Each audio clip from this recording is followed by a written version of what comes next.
Okay, hello everyone, welcome to commerce net achievers. My name is Talveer Singh और स्वागत है बेटा सभी का आज के सेशन में। सारे के सारे स्टूडेंट्स आ जाइए, 1 मिनट के अंदर अंदर अपनी पॉजिटिव अफर्मेशन लिखिए और फिर हम अपनी क्लास को शुरू करते हैं। जल्दी से आ जाइए सारे के सारे स्टूडेंट्स।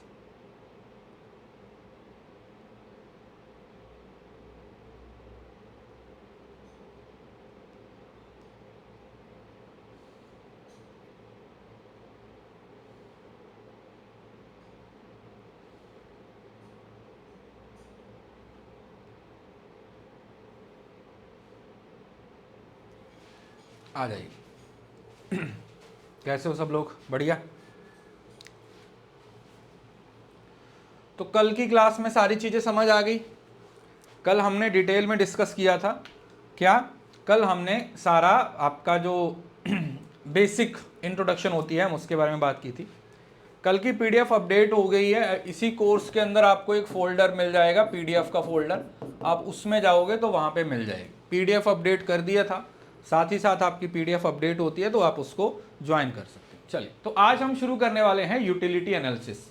यूटिलिटी एनालिसिस का मतलब जिसमें आप कंज्यूमर बिहेवियर की बात करते हो। हम पढ़ेंगे कार्डिनल यूटिलिटी क्या होती है, ऑर्डिनल यूटिलिटी क्या होती है, कंज्यूमर का इक्विलिब्रियम एक जब कमोडिटी यूज करते हैं तब कब होता है, जब दो कमोडिटी यूज करते हैं तब क्या कब होता है, कंज्यूमर सरप्लस क्या होता है। तो हम इन सब चीजों के बारे में बात करेंगे। तो सबसे पहली बात है यूटिलिटी होती क्या है। सबसे पहला, यूटिलिटी होती क्या है। यूटिलिटी का मतलब क्या हुआ बेटा? कोई भी चीज जब हम कंज्यूम करते हैं या इवन के कंज्यूम करने से पहले किसी चीज को लेके हमारे दिमाग में जब कोई एक लेवल बन जाता है कि अगर मैं ये चीज कंज्यूम करूंगा तो मुझे इतनी खुशी मिलेगी, तो want satisfying power of a commodity, किसी भी चीज की वांट सेटिस्फाइंग, अगर आप एग्जैक्ट पढ़ोगे ना, the power of a good or service to satisfy human wants, तो किसी भी चीज की जो पावर जिससे आपकी जरूरत पूरी होती है उसको हम यूटिलिटी बोल देते हैं। नॉर्मली जैसे आपको भूख लगी है तो आप खाना खा लेते हो, तो रोटी की यूटिलिटी होती है। बहुत ज्यादा भूख लगी हुई है तो बहुत ज्यादा खाना खाते हो, उससे ज्यादा खुशी मिलती है। ठीक है, वो अभी आगे पॉइंट्स पढ़ेंगे। तो सिंपल यूटिलिटी एनालिसिस का मतलब क्या हुआ कि जिससे आपको कुछ संतुष्टि मिलती है, जिससे आपकी कोई जरूरत पूरी होती है, उसको यूटिलिटी बोल दिया जाता है। और ये जो यूटिलिटी का कॉन्सेप्ट है ना, ये न्यू क्लासिकल इकोनॉमिस्ट के द्वारा इंट्रोड्यूस किया गया है। और सबसे इंपॉर्टेंट, जितने भी आपके लॉ ऑफ डिमांड है, बाकी सारे कॉन्सेप्ट्स हैं, वो इसी यूटिलिटी पे क्या करते हैं? डिपेंड करते हैं। वो कैसे डिपेंड करते हैं वो हम आगे पढ़ेंगे। ठीक है जी, यूटिलिटी का मीनिंग समझ आ गया। यूटिलिटी का मतलब किसी भी चीज की वो पावर जिससे वो आपको संतुष्ट करता है, जिससे आपको उससे सेटिस्फेक्शन मिलती है। अब जब हम यूटिलिटी की बात करते हैं तो इसमें ना कुछ पॉइंट्स हैं जिसको आपने खास तौर पे ध्यान रखना है। ये हम एग्जांपल की हेल्प से पढ़ेंगे। जैसे सबसे पहला, यूटिलिटी एक एंटीसिपेटेड और एक्सपेक्टेड सेटिस्फेक्शन है। जरूरी नहीं होता, इसमें बहुत सारे बच्चे कंफ्यूज होते हैं। इवन के इंटरव्यू में भी सवाल पूछा जाता है कि क्या जब आप किसी चीज को कंज्यूम करते हो तब उसकी यूटिलिटी होती है, या आप जब सोच रहे हो, इमेजिन कर रहे हो, तब उसकी यूटिलिटी होती है। तो समझ लो, अगर आप देखो खा लिया तो अलग बात है, लेकिन अगर आप इमेजिन भी कर रहे हो ना कि अगर मैं ये चीज खाऊंगा तो मुझे इतनी सेटिस्फेक्शन मिलेगी, तो वो एक्सपेक्टेड जो है वो भी यूटिलिटी ही होती है। क्लियर है? समझ आया ना? लिखा हुआ है ना, उपयोगिता का अर्थ है उपयोगिता द्वारा किसी वस्तु से अपेक्षित संतुष्टि प्राप्त करना, एक्सपेक्ट करना कि मुझे इससे इतनी खुशी मिलेगी, मुझे इससे इतनी शांति मिलेगी। तो इस वजह से कंज्यूम कर रहे हो तब भी है, और अगर आप एक्सपेक्ट कर रहे हो तब भी है। ये यूटिलिटी का पॉइंट में भी आप बहुत सारे बच्चों को पहली बार पता चला होगा। The is the property of a good to produce benefit, pleasure, satisfaction, happiness और एडवांटेज। ठीक है, ये आपको बता दिया। किसी भी चीज को जब यूज करते हो आपसे उसको एडवांटेज मिलता है, कई बार आपको उससे खुशी मिलती है, कई बार आप उसको सेटिस्फेक्शन मिलता है। तो ये सब चीजें यूटिलिटी का ही पार्ट होती हैं। A good can have utility even if it is not consume. अब ये वही पॉइंट है, मैंने बता दिया ना, आपको भूख लग रही है तो आप खाने के बारे में सोच के ही, जहां आपके सामने खाना पड़ा हुआ है उसको देख के ही आपको एक यूटिलिटी का एहसास होता है, उसको हम बोलते हैं एक्सपेक्टेड यूटिलिटी। तो ये बोला गया कि जरूरी नहीं है कि सिर्फ कंज्यूम करोगे, लिखा हुआ है ना, a good can have utility even if it is not consume. सामने खाना पड़ा भी हुआ है तब भी उसकी यूटिलिटी है। Utility is subjective. अब ये बहुत इंपॉर्टेंट पॉइंट है। देखो यूटिलिटी सब्जेक्टिव है। सब्जेक्टिव का मतलब क्या हुआ, हर किसी पर्सन के लिए अलग अलग चीजों की यूटिलिटी होगी, पहली बात। और दूसरा, जिस चीज से आपको यूटिलिटी मिल रही है वो अच्छी ही चीज होगी ये भी जरूरी नहीं है। जैसे फॉर एग्जांपल एक बंदा है वो सिगरेट पीता है, क्या करता है, वो सिगरेट पीता है, आप सिगरेट नहीं पीते हो, तो उसको सिगरेट से यूटिलिटी तो मिल रही है ना। आप ये थोड़ी बोल सकते हो कि सिगरेट पीना तो खराब होता है, इस वजह से इससे कोई यूटिलिटी नहीं मिलेगी। सब्जेक्टिव का मतलब है कि हर पर्सन की अलग अलग जरूरत होती है, हर पर्सन की अलग अलग यूटिलिटी होती है। मेरे लिए किसी चीज की यूटिलिटी ज्यादा भी हो सकती है, कम भी हो सकती है, नहीं भी हो सकती। किसी दूसरे पर्सन के लिए यूटिलिटी है वो ज्यादा भी हो सकती है, कम भी हो सकती है। यूटिलिटी का मतलब सिंपल, किसी चीज से जो आपको संतुष्टि मिलती है, किसी चीज से जो आपको फायदा मिलता है, वो उसकी यूटिलिटी होती है। समझ आया ना। तो person to person, place to place ये क्या हो जाती है, चेंज हो जाती है। अब ये वाला पॉइंट मैंने आपको बता दिया। यूटिलिटी और यूजफुलनेस जरूरी नहीं है कि जो चीज आपसे यूटिलिटी मिल रही है वो आपके लिए सही भी होगी। अभी जो मैंने एग्जांपल दिया सिगरेट की, सिगरेट आपको पता है कि यूजफुल तो नहीं है ना, सिगरेट से गुर्दे खराब होते हैं, फेफड़े खराब होते हैं, लेकिन फिर भी जिन लोगों को आदत है वो तो सिगरेट पिएंगे ही पिएंगे, है ना। जिनको आदत है वो तो सिगरेट पिएंगे ही पिएंगे, वो तो फूकेंगे ही फूकेंगे। तो इस वजह से जरूरी नहीं है कि यूटिलिटी से आपको हमेशा हमेशा वो न्यूट्रल हो, मतलब उससे हमेशा फायदा ही हो। अगर नुकसान भी हो रहा है लेकिन अगर आपको यूटिलिटी मिल रही है तो उससे उस पर्सन के लिए तो वो यूजफुल ही है ना। मतलब एक बात बताओ, अगर तुम नशेड़ी हो, है ना, बिना दारू पिए तुम्हारी आंख नहीं खुल रही, तो तुम्हारे लिए शराब की यूटिलिटी होगी या नहीं, मुझे बताओ। तुम्हारे लिए शराब की यूटिलिटी होगी या नहीं, बिल्कुल होगी। इसलिए यूटिलिटी हमेशा यूजफुल हो ये भी जरूरी नहीं होता। जैसे शराब उपयोगी नहीं, परंतु कुछ लोगों के लिए उसमें उपयोगिता हो सकती है। अब जो शराब है उससे आपको कोई यूटिलिटी देखा जाए तो खराब चीज है, लेकिन जिनको जरूरत है वो पीते हैं, वो फूकते हैं, है ना। इसलिए सो इवन हार्मफुल गुड्स, ये लिखा होगा ना, इवन हार्मफुल गुड्स, जैसे लीक्वर हो गया, सिगरेट है, वो यूटिलिटी भी, वो भी यूटिलिटी देती है। तो दो चीजें यहां पर समझ लीजिए। पहली बात तो utility person to person, time to time vary करती है, यूटिलिटी सब्जेक्टिव है, और यूटिलिटी यूजफुलनेस नहीं है। कंफ्यूज नहीं होना। कुछ बच्चे बोलते हैं कि यूटिलिटी हमेशा यूजफुल होगी, नो, यूटिलिटी डिफरेंट है, यूजफुलनेस डिफरेंट, ठीक है।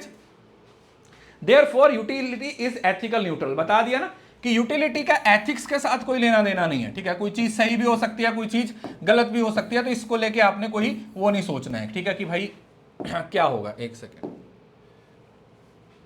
यूटिलिटी इज एथिकल न्यूट्रल, ठीक है। ये न्यूट्रल कॉन्सेप्ट है, इससे कोई सेटिस्फैक्शन का लेना देना है, लेकिन इससे ये अच्छी बुरी से इससे कोई लेना देना नहीं होता, ठीक है। उपयोगिता नैतिकता दृष्टिकोण से क्या है, तथरस, मतलब इससे इसका किसी यूजफुलनेस के साथ कोई लेना देना नहीं है। जिसको सिगरेट पीना है, अब जो लोग नशे करते हैं उनको नशे से यूटिलिटी मिलती है, लेकिन आप ये नहीं बोल सकते कि नशे करने अच्छे होते, ठीक है। अब यूटिलिटी को पढ़ने की दो अप्रोचेस होती हैं। जब हम कंज्यूमर बिहेवियर की बात करते हैं तो हमारे पास दो तरीके होते हैं जिसमें हम यूटिलिटी को पढ़ते हैं। पहला तरीका होता है कार्डिनल अप्रोच। कार्डिनल का मतलब होता है बेटा नंबर्स, कार्डिनल का मतलब होता है नंबर्स या फिर क्वांटिटी। कार्डिनल अप्रोच क्या बताती है, कार्डिनल अप्रोच बताती है कि जब हम यूटिलिटी को क्वांटिफाई कर सकते हैं, किसी चीज से मुझे कितनी यूनिट्स की यूटिलिटी मिलेगी, मैं उसको न्यूमेरिकल वैल्यू में दिखा सकता हूं। यूटिलिटी को यहां पर मेजर करने के लिए जो टर्म यूज की जाती है उसको बोलते हैं हम यूटिल्स। मतलब मैं बोलूंगा कि अगर मैंने आइसक्रीम खाई तो मुझे 5 यूटिल्स मिली उससे। यूटिल समझ रहे हो ना, नंबर एक तरीके से, जैसे कि मेजरिंग यूनिट हो गई कि मैंने एप्पल खाया तो मुझे उससे 5 यूटिल्स मिल गई। 5 यूटिल मतलब 5 यूटिल्स की यूटिलिटी मिल गई। तो यूटिलिटी कार्डिनल अप्रोच ये बताता है, जिसमें ये माना जाता है कि हम यूटिलिटी को मेजर कर सकते हैं।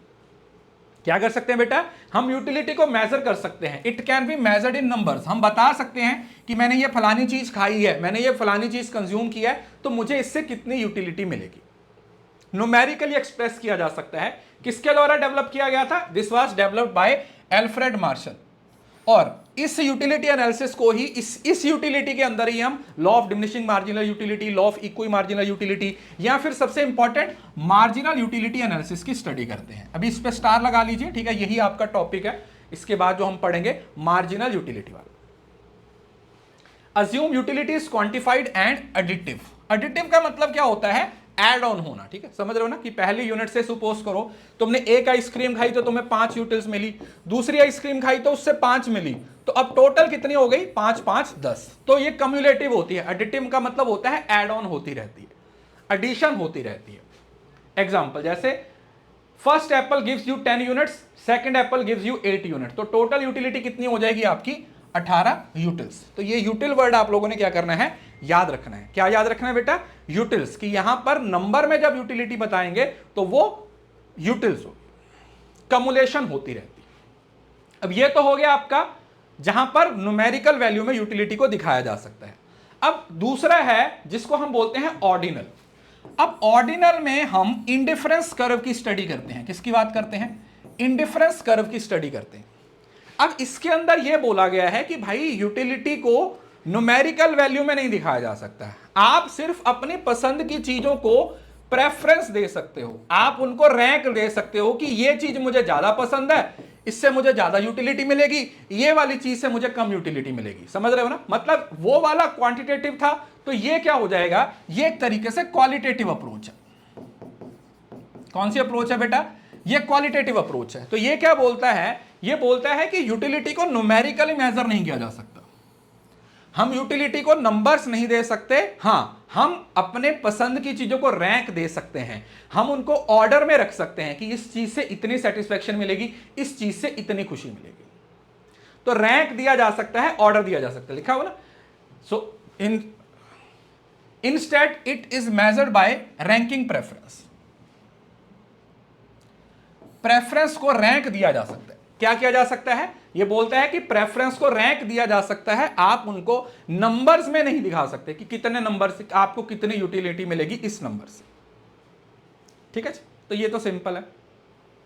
अब इस वो मार्शल के द्वारा था, अब इसको किसके द्वारा बनाया गया था, हिग्स और एलन, इसका नाम याद रखना है। और इस एनालिसिस को हम क्या नाम दे देते हैं, this analysis is known as indifference curve analysis. इस एनालिसिस को क्या नाम दिया जाता है बेटा, this analysis is known as indifference curve analysis. Indifference जो आप वो पढ़ते हो ना, ये वाला, जहां पर ये इस इंडिफरेंस कर्व पर जो भी कॉम्बिनेशन बनेगा उससे आपको सेम लेवल ऑफ सेटिस्फेक्शन मिलती है, ठीक है। ये भी हम आगे पढ़ेंगे, ये पूरे टॉपिक्स हैं।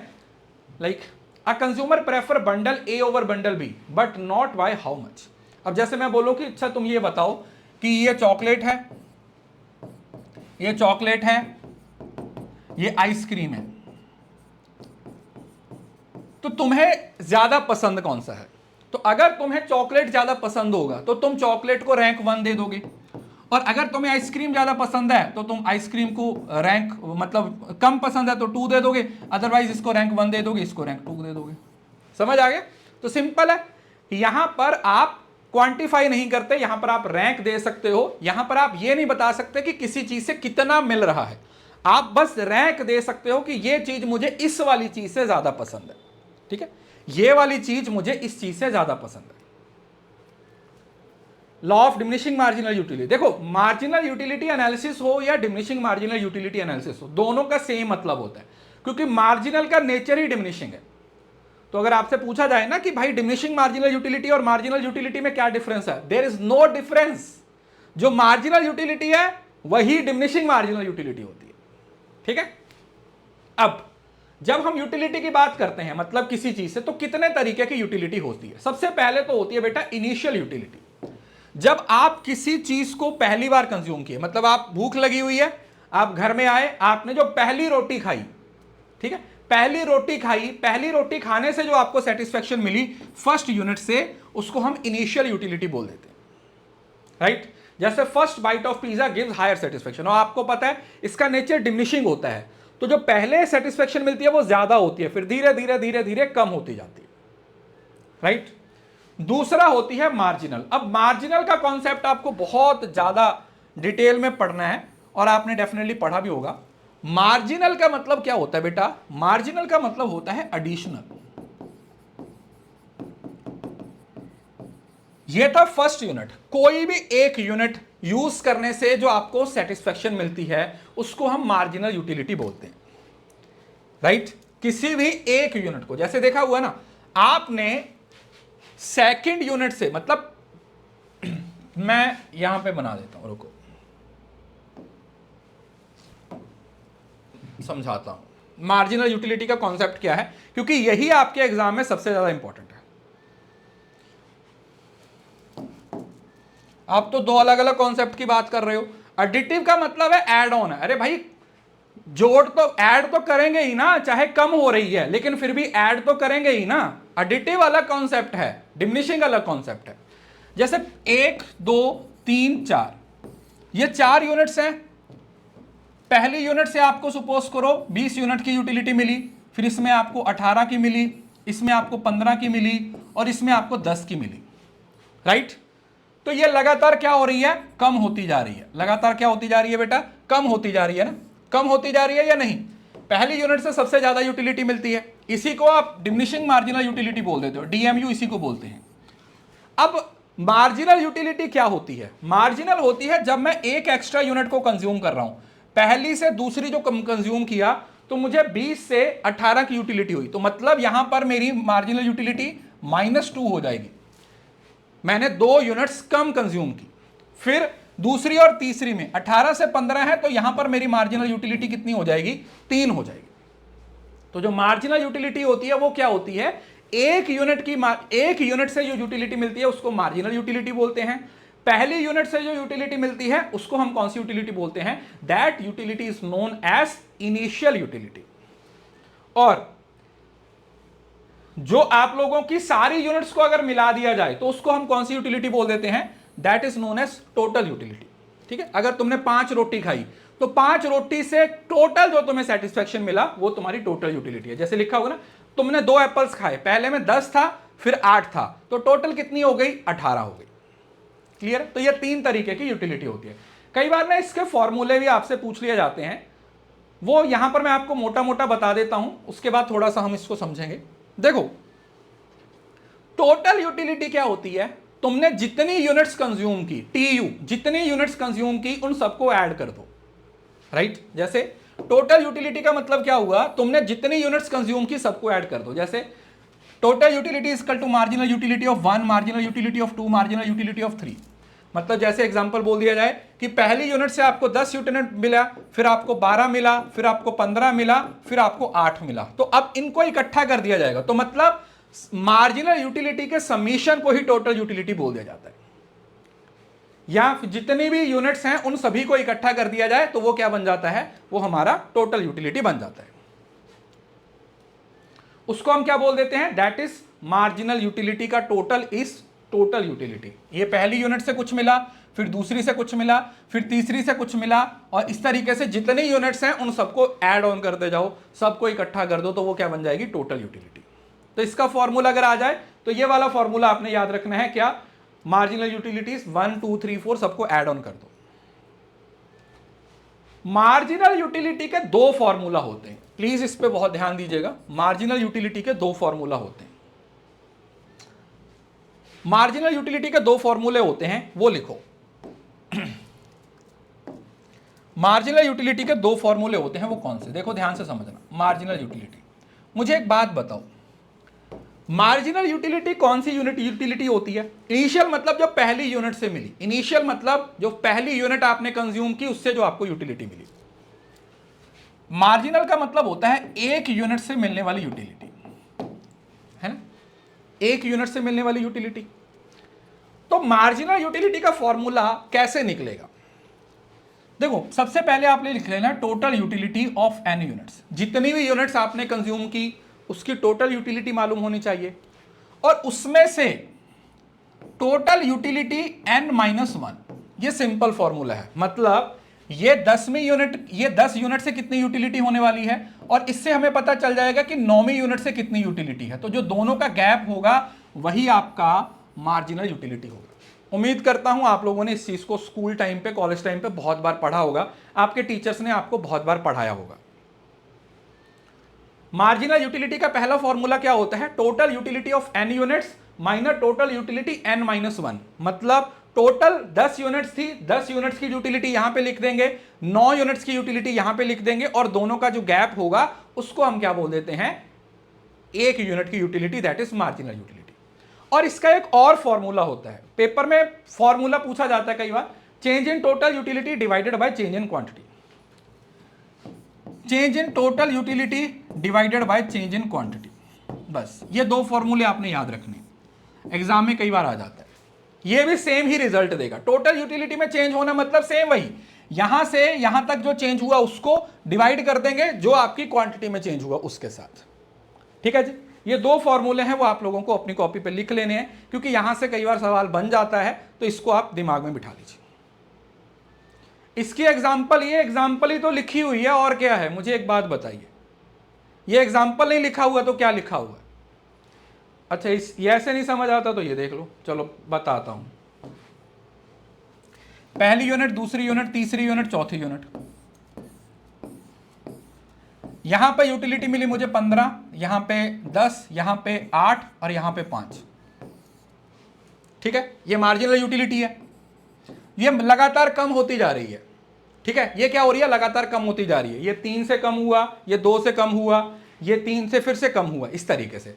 अब अगर मैं आपसे पूछूं कि ये बताओ कि दूसरे यूनिट की मार्जिनल यूटिलिटी कितनी है, तो ये टोटल हो गई ना, ये वाली टोटल हो गई, और उसमें से जब आप लास्ट यूनिट की यूटिलिटी को माइनस कर दोगे, 15 में से 10 को माइनस कर दोगे तो 5, यही आपकी मार्जिनल यूटिलिटी होगी ना। लास्ट एक यूनिट की निकालनी क्या है? जब सबकी निकाल दी और उसके बाद एक उससे पहले वाली, उसको ही क्या बोल दिया जाता है? That is marginal utility. मतलब मुझे तो, अब आप में से मुझे तो जिस तरीके के सवाल आप पूछ रहे हो ना, मुझे तो ये लगता है कि तुम पढ़ के ही नहीं आए। ये चीजें 11वीं में आती हैं, उसके बाद बीकॉम में भी आती हैं, उसके बाद एमकॉम में भी आती हैं, बीबीए में भी आती हैं, एमबीए में भी आती हैं। मतलब जहां तक बच्चे ये बोल रहे हैं कि सर हमें मार्जिनल यूटिलिटी का मतलब ही नहीं पता, तो बेटा फिर तुम इस एग्जाम को कैसे क्लियर करोगे? मुझे ये बताओ, आप ये बताइए। अगर तुम इस यूनिट को आपको जीरो नॉलेज है, तो फिर तो थोड़ी सी मेहनत आपको खुद से करनी पड़ेगी ना।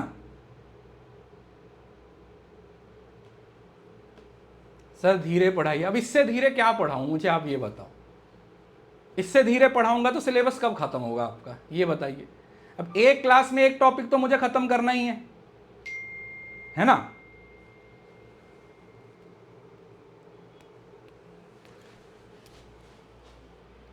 सो ये दो फॉर्मूले आपने याद रखने हैं, total utility of N units minus total utility of n minus 1। मतलब ये 10वीं यूनिट की यूटिलिटी थी, ये 9वीं यूनिट की यूटिलिटी है, तो इसको क्या कर देंगे? भाग कर देंगे। या फिर जो भी टोटल यूटिलिटी में जो चेंज हो रहा है वो, और उसके साथ साथ जो क्वांटिटी में चेंज हो रहा है। क्वांटिटी में चेंज तो एक ही होगा ना, समझ क्यों नहीं रहे हो? क्वांटिटी में चेंज तो एक ही होगा। सुपोज करो 10वीं यूनिट की यूटिलिटी 15 थी, ध्यान से सुनो, दोबारा समझा रहा हूं, और 9वीं यूनिट्स की यूटिलिटी 10 थी, तो हमारे पास टोटल यूटिलिटी कितनी आ जाएगी? 5 आ जाएगी। और ये चेंज कितना हुआ? 5 divided by 1 equal to 5। Simple.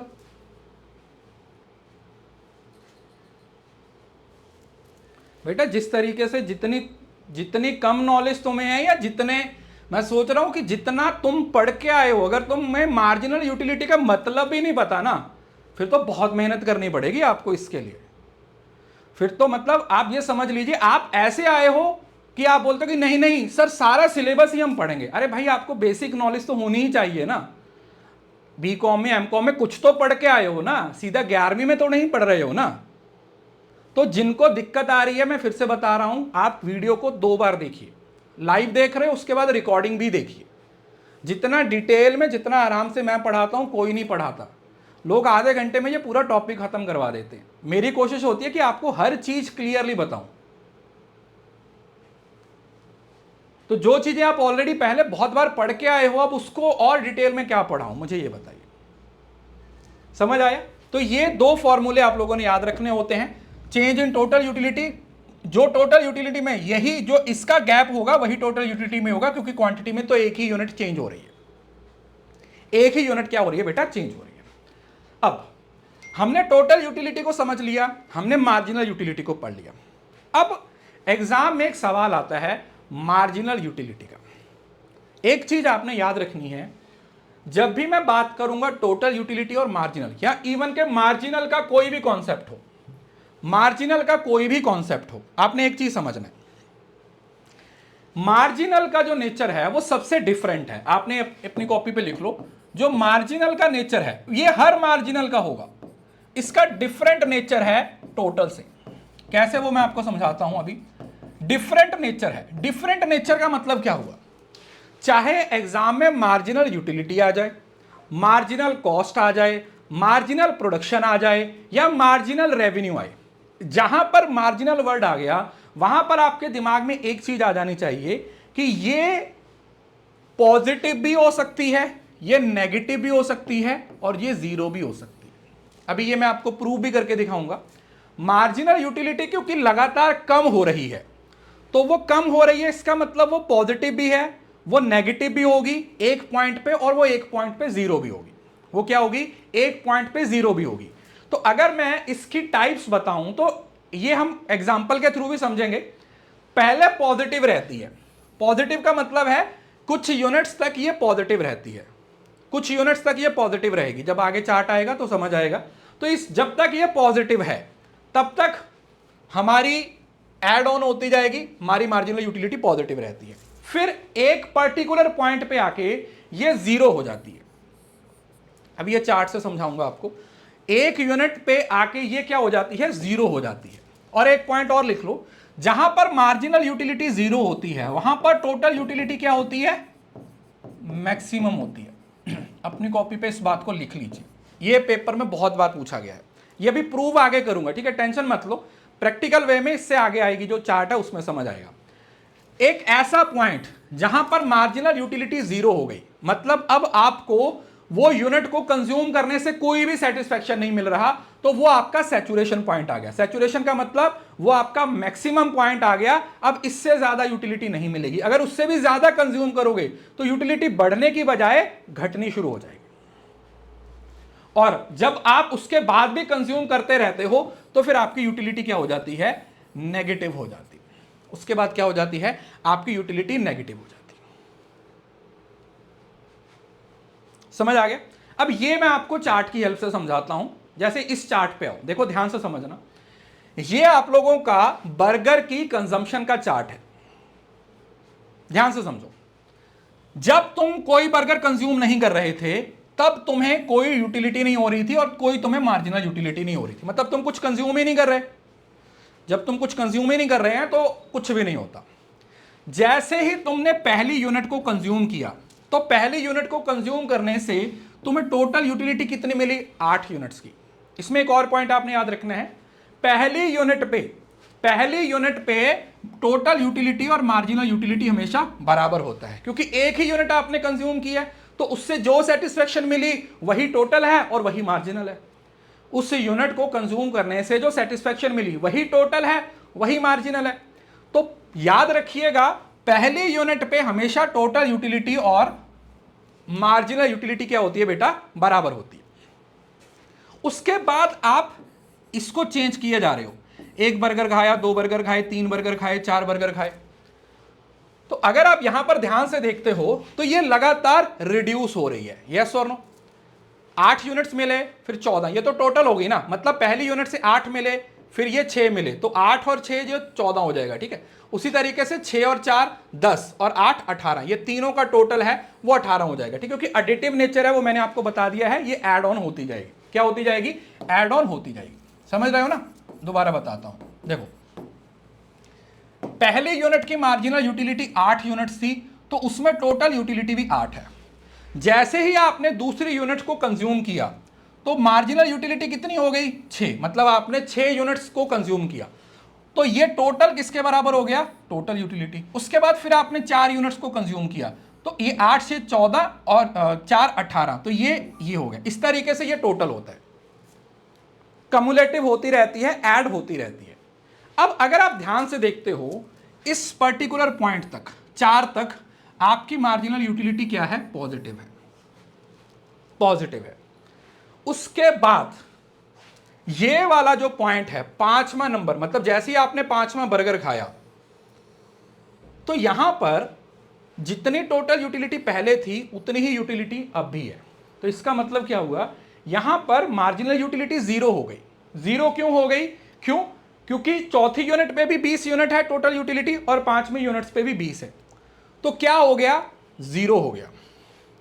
अब 0 एक ऐसा पॉइंट है इस पर्टिकुलर पॉइंट पे जहां पर टोटल यूटिलिटी मैक्सिमम है, 20 है। अब इससे भी आगे जाएंगे तो ये नेगेटिव हो जाएगी, ये भी कम होना शुरू हो जाएगी। अभी तक ये टोटल यूटिलिटी बढ़ रही थी, लेकिन अब टोटल यूटिलिटी भी कम होने लगी और ये 0 से माइनस में चला जाएगा, है ना। लेकिन अब एक और सवाल यहां पर बच्चे पूछते हैं कि सर मैक्सिमम पॉइंट कौन सा है, मुझे ये बताओ। हमारा सैचुरेशन पॉइंट ये वाला होगा, मुझे इसका जवाब दीजिए, या ये वाला होगा, क्योंकि दोनों ही जगह पर मैक्सिमम टोटल यूटिलिटी हमारी 20 है। तो चौथी यूनिट पे मुझे सैचुरेशन मिला या पांचवी यूनिट पे मुझे सैचुरेशन मिला, बताइए। इस सवाल का जवाब आप मुझे देंगे कि जब आपने चौथी यूनिट कंज्यूम की तब आप सैचुरेशन पे थे या पांचवी यूनिट पे। हमेशा याद रखिए, जिस पॉइंट के बाद वैल्यू गिरनी शुरू होती है वो आपका सैचुरेशन पॉइंट होता है। याद रखना इस बात को, पेपर में पूछ लेते हैं वो, क्योंकि दोनों जगह पर 20-20 है ना। तो आपने हमेशा याद रखना है जिस पर्टिकुलर पॉइंट से वैल्यू गिरना शुरू होती है तो ये वाला सैचुरेशन पॉइंट है आपका, ये वाला नहीं है। या आप ऐसे भी याद रख सकते हो, जहां पर आपकी मार्जिनल यूटिलिटी क्या हो गई, 0 हो गई, क्योंकि इसके बाद वैल्यू है वो डिक्रीज होना शुरू हो जाती है। इसके बाद वैल्यू क्या होती है, डिक्रीज होती है। ठीक है, आई होप कि ये चार्ट आपको अच्छे से समझ आ गया। अब इसके बाद इसका अब इस चार्ट से हम क्या क्या मतलब निकाल सकते हैं, वैसे मैंने आपको बता दिया, फिर भी मैं आपको एक बार पढ़ा देता हूं। इस चार्ट से हमें पहली बात क्या पता चली है कि मार्जिनल यूटिलिटी पॉजिटिव भी हो सकती है, 0 भी हो सकती है और नेगेटिव भी हो सकती है। ये तो हमने पढ़ लिया, पहला ही पॉइंट बताया। Shows how much extra satisfaction a consumer get from each additional unit. Marginal utility क्या बताती है कि एक एक्स्ट्रा यूनिट को कंज्यूम करने से मुझे जो यूटिलिटी मिलती है वो मेरी मार्जिनल यूटिलिटी है। मैंने कहा यस सर, बिल्कुल सही है। दूसरा पॉइंट क्या है कि जो मार्जिनल यूटिलिटी है वो लगातार रिड्यूस हो रही है। ये तो पढ़ा हमने कि जो मार्जिनल यूटिलिटी है वो क्या हो रही है बेटा, वो लगातार डिक्रीज हो रही है। ये भी पढ़ लिया हमने। ये क्यों होता है, इसी को law of diminishing marginal utility बोलते हैं। ठीक है, यही गॉसेन का फर्स्ट लॉ है। ठीक है, ये जो law of diminishing marginal utility है ना, इसी को गॉसेन का फर्स्ट लॉ बोलते हैं, गॉसेन्स फर्स्ट लॉ। पेपर में एक बार सवाल आया था, which law is known as Gossen's first law. तो गॉसेन का फर्स्ट लॉ है वो ये वाला। चार्ट पे भी आएंगे, टेंशन मत लो, सब समझाऊंगा हर चीज से, पहले थ्योरेटिकल, फिर चार्ट की हेल्प से, फिर टेबल की हेल्प से, तीनों तरीके से समझाऊंगा, टेंशन मत लो, दिमाग में घुसा के भेजूंगा। अब टोटल यूटिलिटी है वो तब तक इंक्रीज होती है जब तक मार्जिनल यूटिलिटी पॉजिटिव होती है, बट जो रेट होता है वो डिक्रीजिंग होता है। अभी ये यहां पे समझ नहीं आएगा, जो पॉइंट अभी यहां पे समझ नहीं आएगा वो चार्ट में समझाऊंगा। उसके बाद एक पॉइंट ये मैंने आपको समझा दिया, एक ऐसा पॉइंट जहां पर मार्जिनल यूटिलिटी 0 होती है, जहां पर मार्जिनल यूटिलिटी अब मिलनी बंद हो गई, तुम्हें नई सेटिस्फेक्शन मिलनी बंद होगी, तो वो तुम्हारा सैचुरेशन पॉइंट है। अब उससे तुम ज्यादा सेटिस्फेक्शन नहीं ले पाओगे, उससे तुम ज्यादा सेटिस्फेक्शन नहीं ले पाओगे। इसी को सैचुरेशन पॉइंट बोल दिया जाता है या सैचुरेशन पॉइंट बोल दिया जाता है। मतलब एक ऐसा पॉइंट आ गया जिससे अगर ज्यादा कंज्यूम किया, जैसे तुम्हारे पेट में तुम्हें भूख लग रही है 4 रोटी की, 4 रोटी से तुम्हारा पेट पूरा भर गया, अगर उसके बाद भी तुम लगे हुए हो 5वीं रोटी 6वीं रोटी, तो उससे तुम्हारी जो सेटिस्फेक्शन है वो बढ़ेगी नहीं बल्कि कम हो जाएगी। क्या हो जाएगी, कम हो जाएगी। इसलिए और देन आ जाता है व्हेन मार्जिनल यूटिलिटी नेगेटिव। जैसे मार्जिनल यूटिलिटी नेगेटिव होती है तो टोटल यूटिलिटी भी कम होना शुरू हो जाती है, और इसको डिस यूटिलिटी बोलते हैं। क्यों, क्योंकि अब यूटिलिटी नहीं मिल रही ना, अब यूटिलिटी थोड़ी मिल रही है। 20 के बाद टोटल यूटिलिटी तुम्हारी 20 थी, अगली यूनिट खाई तो 18 रह गई, तो यूटिलिटी थोड़ी है, यूटिलिटी का मतलब तो बढ़ना होता है। इस वजह से ये वाला पॉइंट है, इसको हम डिस यूटिलिटी बोल देते हैं कि यहां पर आपको अब कोई सेटिस्फेक्शन मिल नहीं रही, बल्कि जो सेटिस्फेक्शन आपके पास है वो भी जा रही है। क्लियर है? अब हम इसको ना चार्ट की हेल्प से समझते हैं, ये यहां पर आपको ज्यादा बेहतर तरीके से समझ आएगा। देखो इस चार्ट को ध्यान से समझो, ये जो ऊपर वाला चार्ट है ये टोटल यूटिलिटी का है, ये जो नीचे वाला चार्ट है ये मार्जिनल यूटिलिटी का है। ध्यान से समझना, पहले मैं मार्जिनल यूटिलिटी का चार्ट आपको दिखाता हूं। देखो मार्जिनल यूटिलिटी में जैसे ही आपने सपोज करो पहला बर्गर खाया तो आपको यूटिलिटी मिली 8, दूसरे बर्गर पे आपको यूटिलिटी मिली 6, तीसरे बर्गर पे आपको यूटिलिटी मिली 4, चौथे बर्गर पे यूटिलिटी मिली 2 और पांचवें यूटिलिटी 0 हो गई और छठी यूनिट पे तो माइनस में चली गई। तो ये तो आप लोगों को सबको मालूम है कि मार्जिनल यूटिलिटी लगातार रिड्यूस करती है, पहले वो पॉजिटिव रहेगी, फिर एक ऐसा पॉइंट आएगा जहां पर वो 0 हो जाएगी और उस पॉइंट के बाद वो नेगेटिव हो जाएगी। इतना तो सबको समझ आ गया बेटा? बताइए, ये बात तो सभी को समझ आ गई। अब इससे टोटल यूटिलिटी पे क्या फर्क पड़ता है उसको समझने की कोशिश करते हैं। अगर आप ध्यान से देखोगे ना, तो जैसे जैसे ये कम होती जा रही है वैसे वैसे हमारी जो टोटल यूटिलिटी है वो बढ़ती जा रही है। समझ रहे हो ना? 4 था 8 हो गया, एक पर्टिकुलर पॉइंट पे टोटल यूटिलिटी हमारी बढ़ रही है, टोटल यूटिलिटी हमारी बढ़ रही है। इस वाले पॉइंट पे मार्जिनल यूटिलिटी 0 हो गया और इस वाले पॉइंट पे ये वाला जो पॉइंट है, यही कौन सा पॉइंट है? Total utility. ये वाला 20 वाला था ना, ये वो वाला पॉइंट है जो मार्जिनल यूटिलिटी मैक्सिमम हो गई। सॉरी, मार्जिनल यूटिलिटी 0 है तो टोटल यूटिलिटी क्या हो जाएगी? मैक्सिमम हो जाएगी। और इसके बाद अगर ये नेगेटिव हो गई तो ये टोटल यूटिलिटी आपकी डिक्रीज होने लगती है। क्या होने लगती है? डिक्रीज होने लगती है। इतनी बात समझ आई? इस बात में किसी बच्चे को कोई दिक्कत? सिंपल है। अब एक और चीज, ये जो दो तरीके के चार्ट होते हैं, दो तरीके के चार्ट होते हैं। एक चार्ट होता है ऐसा और एक चार्ट होता है ऐसा। इसको हम बोलते हैं इंक्रीजिंग रिटर्न। मतलब जब वैल्यू बढ़ रही है, मतलब समझ रहे हो ना? जैसे सपोज करो पिछली वैल्यू 5 थी, अगली वैल्यू 8 हो गई, अगली वैल्यू 15 हो गई, तो इसको इंक्रीजिंग रिटर्न बोल देते हैं। मतलब कि जो वैल्यू है वो लगातार इंक्रीज हो रही है। और इसको बोलते हैं डिमिनिशिंग रिटर्न। इसका मतलब है कि ये बढ़ तो रही है लेकिन पहले वाली वैल्यू 5 थी, फिर 3 रह गई और फिर 2 रह गई। ये बात समझ आया? ये बात में भी शायद आपके लिए नहीं होगी। अगर इस तरीके से बढ़ती है तो उसको हम बोलते हैं इंक्रीजिंग रिटर्न, कि इंक्रीज रिटर्न बढ़ रहा है, जो वैल्यू है वो इंक्रीज हो रही है। और ये वाला आ जाता है, इसको बोल दिया जाता है डिक्रीजिंग रिटर्न। Decreasing return. अब यहां पर अगर आपसे सवाल पूछा जाए ना, क्योंकि ये पेपर में सवाल आता है, मुझे एक बात बताओ, यहां पर जो टोटल यूटिलिटी है वो हमारी इंक्रीज हो रही है? यस और नो? बताओ। टोटल यूटिलिटी बढ़ रही है लेकिन हर पर्टिकुलर पॉइंट पे मार्जिनल यूटिलिटी कम हो रही है। इसका मतलब ये जो चेंज आ रहा है ये डिक्रीजिंग रिटर्न से बढ़, मतलब इंक्रीज हो रही है लेकिन डिक्रीजिंग रेट से। इस बात को याद रखना है, इसमें बच्चे कंफ्यूज बहुत होते हैं। वैसे इंक्रीज हो रही है लेकिन उसका जो रेट है ना वो डिक्रीजिंग है। इस बात को दिमाग में बिठा लीजिए। वैसे ये इंक्रीज हो रहा है, वैसे ये इंक्रीज हो रहा है, लेकिन क्योंकि ये जो इंक्रीज है वो किस रेट पे हो रहा है, उस रेट को हम डिक्रीजिंग रेट बोल देते हैं। समझ आया बेटा? थोड़ा सा फोकस करिए। ट्रस्ट मी, जो यूनिट पढ़ा दी ना वो तो दिमाग में ऐसे छप जाएगी। उसका एक भी कॉन्सेप्ट ऐसा नहीं होगा जो आपको समझना है। बस आपको मेरे साथ साथ चलना पड़ेगा, थोड़ा सा फोकस रहना पड़ेगा। क्लियर है जी? समझ आ गया?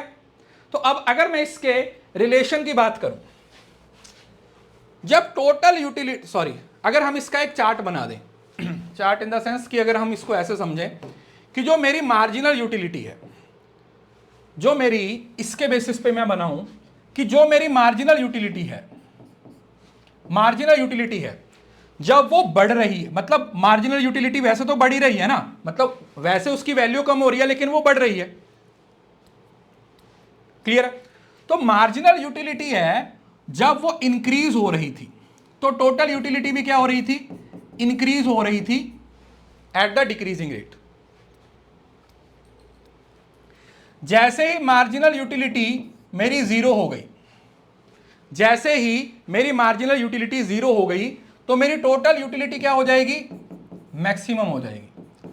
और जैसे ही मेरी मार्जिनल यूटिलिटी नेगेटिव हुई वैसे ही मेरी टोटल यूटिलिटी डिक्रीज होने लगेगी। समझ आया? इस बात में किसी बच्चे को कोई दिक्कत? हां, अब इसके अंदर दो पार्ट्स हैं। मैंने आपको बताया कि ये डिक्रीजिंग रेट से हो रही है, लेकिन आप ऐसा याद रखिए कि कुछ पॉइंट तक ये इंक्रीजिंग रेट से और उस पॉइंट के बाद ये डिक्रीजिंग रेट से इंक्रीज होगा।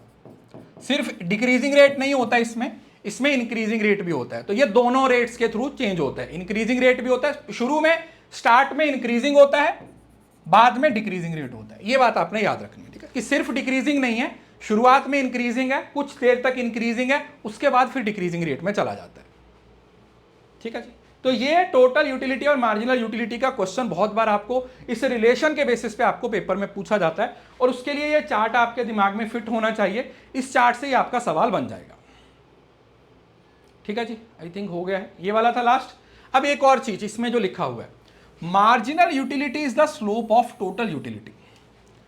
आपको कभी भी स्लोप पूछा जाए तो स्लोप का फॉर्मूला लिखो, क्योंकि ये आगे जब मैं मार्जिनल रेट ऑफ सब्स्टिट्यूशन पढ़ाऊंगा वहां पर आपने लिखना है change in y divided by change in x. ये वाला आपका एक्स होता है, ये वाला वाई होता है। इसमें जो चेंज होगा उसको ऊपर लिखेंगे, इसमें जो चेंज होगा उसको नीचे लिखेंगे। स्लोप का फॉर्मूला है वो क्या होता है, change in y divided by change in x. Sir marginal utility decrease होगी तभी तो नेगेटिव होगी। हाँ, तो फिर वो लगातार डिक्रीज हो रही है ना बेटा। एक पर्टिकुलर डिक्रीज है वो पॉजिटिव है, देखो डिक्रीज हो रही है लेकिन पॉजिटिव है, फिर एक पॉइंट पे जाके वो जीरो हो गई, उसके बाद वो नेगेटिव हो गई। तो जब भी स्लोप पूछा जाएगा तो स्लोप क्या होता है, पर change in y divided by change in x. ये आपको आगे समझाऊंगा। फिलहाल आपने एक बात याद रखनी है कि मार्जिनल यूटिलिटी है वो उसका is the slope of total utility. That means the change in total utility with each additional unit equal to marginal utility. मुझे एक बात बताओ, जो मार्जिनल यूटिलिटी का स्लोप है वो टोटल, मतलब ये जो चेंज आ रहा है, मुझे एक बात बताओ, ये जो चेंज आ रहा है इसका रीजन कौन है बताइए। टोटल यूटिलिटी में चेंज क्यों हो रहा है, किसकी वजह से हो रहा है। टोटल यूटिलिटी में जो चेंज हो रहा है वो किसकी वजह से हो रहा है, वो मार्जिनल यूटिलिटी की वजह से ही तो हो रहा है ना। जितनी मार्जिनल यूटिलिटी आपको मिल रही है वही तो आपकी टोटल यूटिलिटी बन रही है। इसका मतलब marginal utility is the slope of total utility. That means कि जो टोटल यूटिलिटी की शेप है वो मार्जिनल यूटिलिटी पे ही तो डिपेंड करती है। मार्जिनल यूटिलिटी में जो चेंज आ रहा है वही आपका टोटल यूटिलिटी में चेंज आ रहा है, सिंपल, राइट। अच्छा, इसमें एक और पॉइंट जो आप लोगों को पता होना चाहिए, याद रखिएगा, क्या ऐसी सिचुएशन हो सकती है, क्या ऐसी सिचुएशन आ सकती है कि जो मेरी टोटल यूटिलिटी है, ये मेरा टोटल यूटिलिटी का मैं चार्ट बना रहा हूं, फॉर एग्जांपल ये टोटल यूटिलिटी है ये वाला, क्या ऐसा कोई पॉइंट आ सकता है कि ये टोटल यूटिलिटी मेरी नेगेटिव हो जाए। क्या ये पॉसिबल है या नहीं, बताना। क्या ये बात पॉसिबल है कि जो मेरी टोटल यूटिलिटी है वो नेगेटिव हो जाए।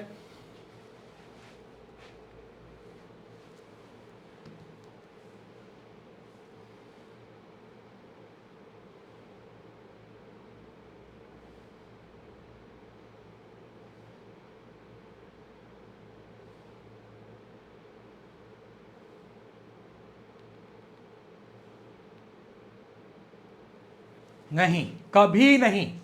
नेगेटिव सिर्फ और सिर्फ मार्जिनल यूटिलिटी हो सकती है। टोटल कैसे नेगेटिव हो जाएगी मुझे बताओ। जो चीज आपको ऑलरेडी मिल चुकी है वो नेगेटिव कहां से हो जाएगी। टोटल यूटिलिटी का नेगेटिव होने का मतलब क्या हुआ कि आपको कुछ यूटिलिटी ही नहीं मिली। मार्जिनल यूटिलिटी नेगेटिव हो सकती है, टोटल कभी नेगेटिव नहीं होगी। इस बात को आपने याद रखना। Total utility can never be negative. अब उसके बाद आता है मार्जिनल यूटिलिटी एनालिसिस। अब ये वही है, एल्फ्रेड मार्शल ने इस कॉन्सेप्ट को दिया है जो कि ये बताता है कि जैसे जैसे आप किसी चीज की कंजम्पशन को बढ़ाते हो वैसे वैसे उससे मिलने वाली सेटिस्फेक्शन कम होती जाती है। चाहे मार्जिनल यूटिलिटी पूछ लिया जाए, चाहे डिमिनिशिंग मार्जिनल यूटिलिटी पूछ लिया जाए, दोनों का एक ही मतलब है, क्या, जैसे जैसे आप कंजम्पशन को बढ़ाते जाओगे आपकी मार्जिनल यूटिलिटी लगातार कम होती जाएगी, राइट। तो किसके द्वारा डेवलप किया गया है, this concept is developed by Alfred Marshall. Alfred Marshall ने कॉन्सेप्ट को बनाया। It explain how a consumer spend his income on different goods and service to maximise total satisfaction.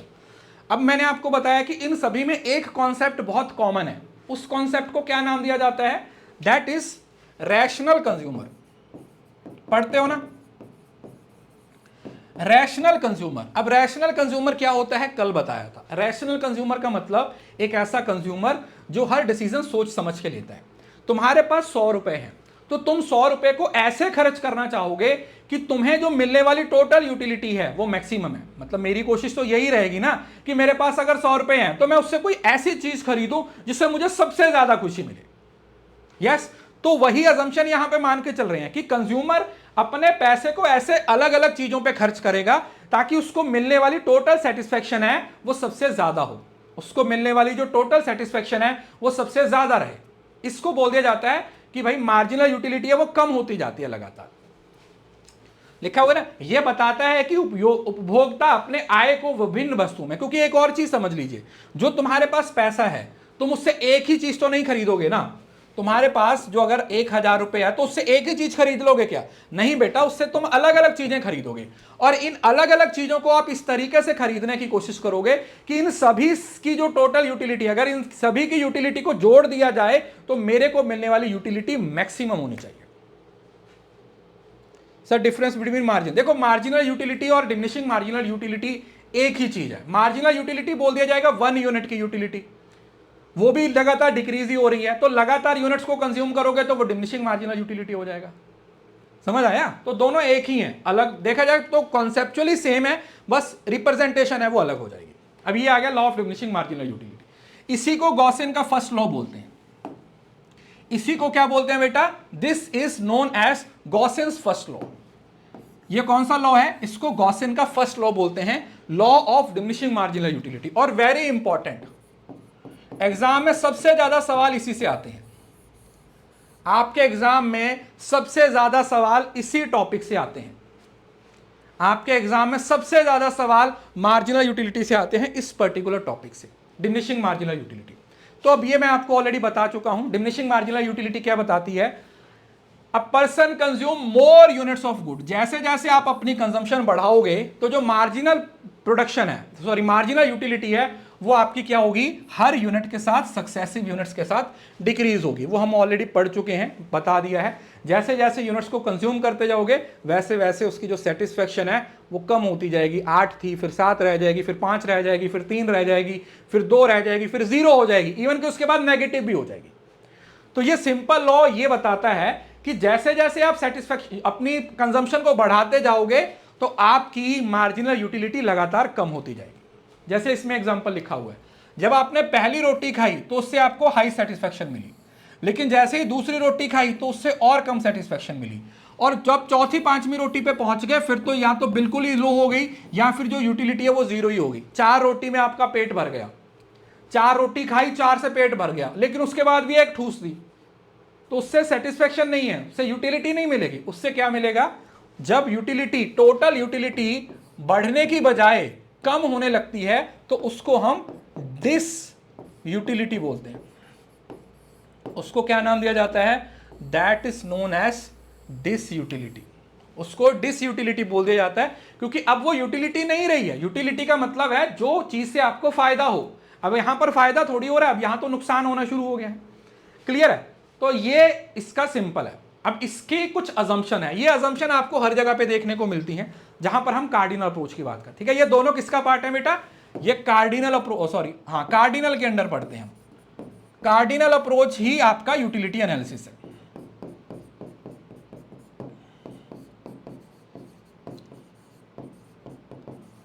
Cardinal approach ही आपका कौन सा एनालिसिस है?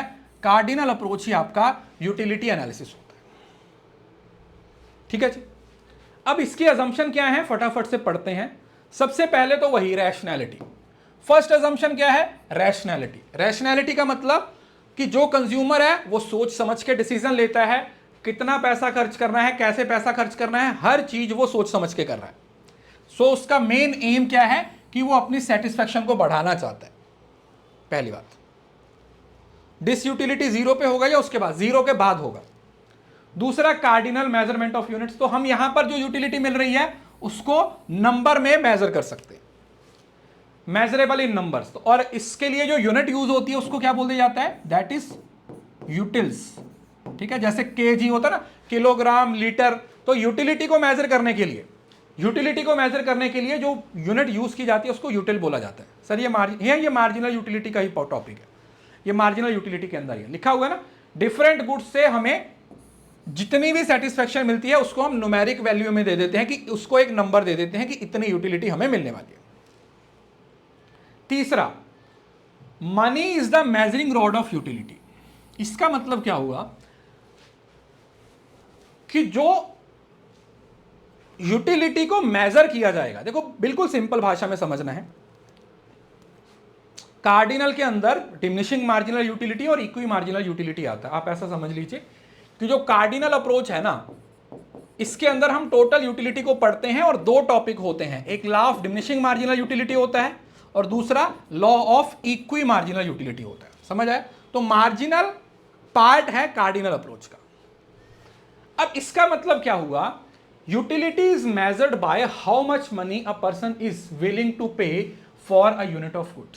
Money is the measuring rod of utility. Utility मुझे समझ लो, utility तो आपने बता दिया कि एक यूटिलिटी है, 5 यूटिलिटी है, लेकिन वो डिपेंड किस पे करता है, यूटिलिटी डिपेंड करता है पैसे पे।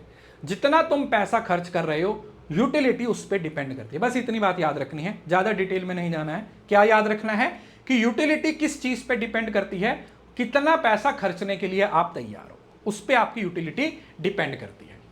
अदर फैक्टर्स रिमेन कांस्टेंट, ये मैंने आपको पहले ही बताया था। इसको इकोनॉमिक्स की भाषा में एक और वर्ड बोलते हैं, क्या, सेटिरस पैरिबस।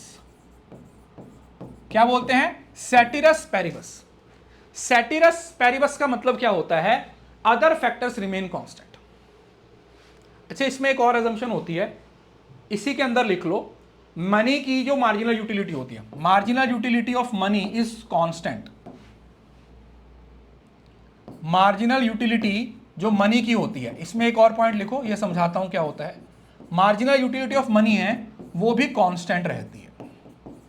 इसका मतलब क्या हुआ, इसका मतलब क्या हुआ बेटा, इसका मतलब होता है कि अगर तुम आज 1 रुपए से एक चीज खरीद रहे हो या 5 रुपए से एक चीज खरीद रहे हो, तो अगली चीज भी 5 रुपए की ही मिलेगी। कहने का मतलब है कि जो पैसे की वैल्यू है वो चेंज नहीं होगी, क्योंकि अगर पैसे की वैल्यू चेंज हो गई तो ये पूरी थ्योरी ही खराब हो जाएगी।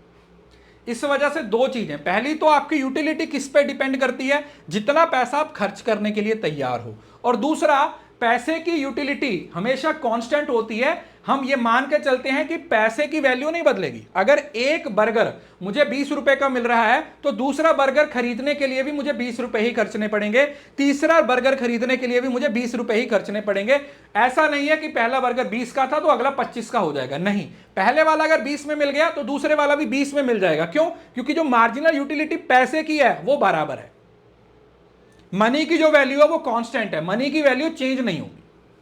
ठीक है, उसके बाद अदर फैक्टर्स है वो कांस्टेंट रहते हैं, ये भी आपको पढ़ा दिया।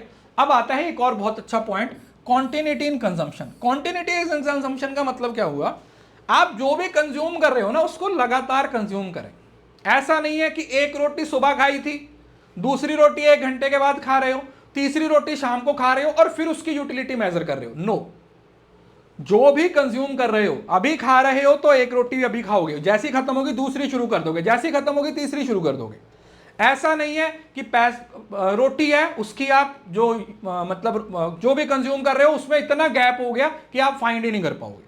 तो ये पॉइंट आपने याद रखना है, there should be no time gap. ये बोल रहा है कि कोई गैप होना नहीं चाहिए, there should be no gap, there should be no time gap between consumption of units. Units की कंजम्पशन में कोई गैप नहीं होना चाहिए। ऐसा नहीं है कि एक अभी खाया एक बाद में खा रहे हो, ऐसा नहीं, लगातार आपको खाना है। और जो यूनिट्स हैं वो होमोजीनियस गुड्स हैं। होमोजीनियस का मतलब होता है एक जैसी, है ना, एक जैसी।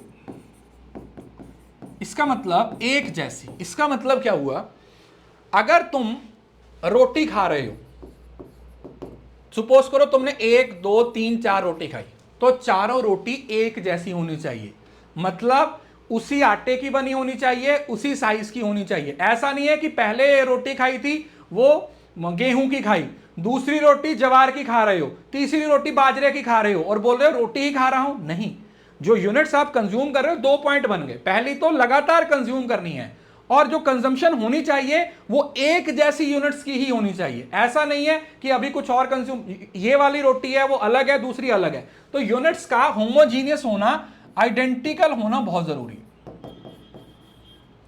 यूनिट्स का आइडेंटिकल होना जरूरी है। अगर यूनिट्स आइडेंटिकल नहीं है तब आप इस रूल को अप्लाई नहीं कर सकते। So all units should be identical in quality and size. Quality और साइज में बराबर होना चाहिए। अगर यूनिट्स डिफरेंट हैं, एक से अलग हैं, तो मार्जिनल यूटिलिटी जरूरी नहीं है कि डिक्रीज हो सकता है वो इंक्रीज होने लग जाए। समझ रहे हो ना? पहले आपने सिंपल रोटी खाई, दूसरा आपने आलू का पराठा खा लिया, तो अब मार्जिनल यूटिलिटी कम थोड़ी होगी, अब तो बढ़ जाएगी। इस वजह से कॉन्टिन्यूस कंजम्पशन के साथ गुड्स का ये स्टैंडर्ड यूनिट्स भी यही होगी। स्टैंडर्ड यूनिट्स का मतलब क्या है कि जो भी आप कंजम्पशन कर रहे हो उसका एक स्टैंडर्ड होना चाहिए, है ना? लिखा हुआ देख सकते। यूनिट शुड बी स्टैंडर्ड और divisible, not extremely expand tea spoon of juice.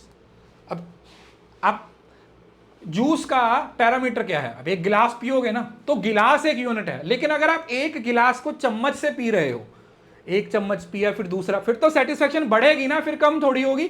लेकिन पहला गिलास पिया, फिर दूसरा गिलास पिया, फिर तीसरा गिलास पिया, तो फिर कम होगी। यह बता रहा है कि आपको यूनिट्स भी स्टैंडर्ड रखनी है। ऐसा नहीं है कि इतनी छोटी छोटी सी रोटी बना ली, इतनी छोटी सी रोटी, वैसे थोड़ी रोटी का जो साइज है वो होना चाहिए। दूसरा, जिस चीज को कंज्यूम कर रहे हो उसका एक स्टैंडर्ड होना चाहिए। ऐसा नहीं है कि रैंडमली कुछ भी कर रहे हो, ऐसा नहीं होना चाहिए, ठीक है? रैंडम नहीं होना चाहिए। So unit should be standard and divisible, उनको डिवाइड कर सके और वो स्टैंडर्ड होनी चाहिए। ऐसा ना हो कि आप उसको अपने हिसाब से चेंज करो, जैसे आपको सही लगता है वैसे, अच्छा इसमें ये कर दो, इसमें ये कर दो, फिर बात नहीं बनेगी। समझ आ गया? दूसरा ये वाला आ गया आपका पॉइंट, ये मैं पहले नहीं आया था। Constant marginal utility of money, इसका मतलब should remain constant during the consumption. If income increase, utility from money change, measured becomes unreliable. अगर पैसा, मतलब समझ रहे हो ना, पैसे की यूटिलिटी सेम रहनी चाहिए। अगर पैसे की यूटिलिटी चेंज हो गई तो उसका असर सीधा मार्जिनल यूटिलिटी पे पड़ जाएगा। इस वजह से लिखा होगा ना, if income increase, utility from money changes, measurement becomes unreliable. फिर ये रूल अप्लाई नहीं होगा। तो जो मार्जिनल यूटिलिटी ऑफ मनी है या वैल्यू ऑफ मनी है वो हमेशा कांस्टेंट रहनी चाहिए, वो हमेशा फिक्स रहनी चाहिए, उसमें किसी तरीके का कोई चेंज नहीं होना चाहिए। ओके? और एक और अजम्पशन इसके अंदर, hypothesis of independent utility. Please इस पे स्टार लगा लीजिएगा। कई बार सवाल यहां से पूछा गया, कई बार इस पर्टिकुलर टॉपिक से सवाल पूछा गया। अब ये क्या बोल रहा है? ये बोल रहा है कि ये इसका आगे क्रिटिसिज्म भी बनेगा, ये इसका आगे क्रिटिसिज्म भी बनेगा।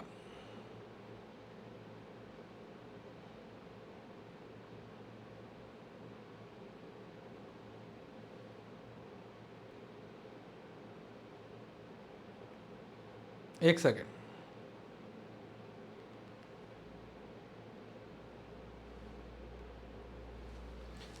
ये क्या बोल रहा है कि जो पहली यूनिट है, जो पहली यूनिट है उसकी यूटिलिटी दूसरी यूनिट्स की यूटिलिटी पे डिपेंड नहीं करती। समझ रहे हो ना? पहली यूनिट की जो यूटिलिटी है वो अलग है, दूसरी यूनिट की यूटिलिटी है वो अलग है।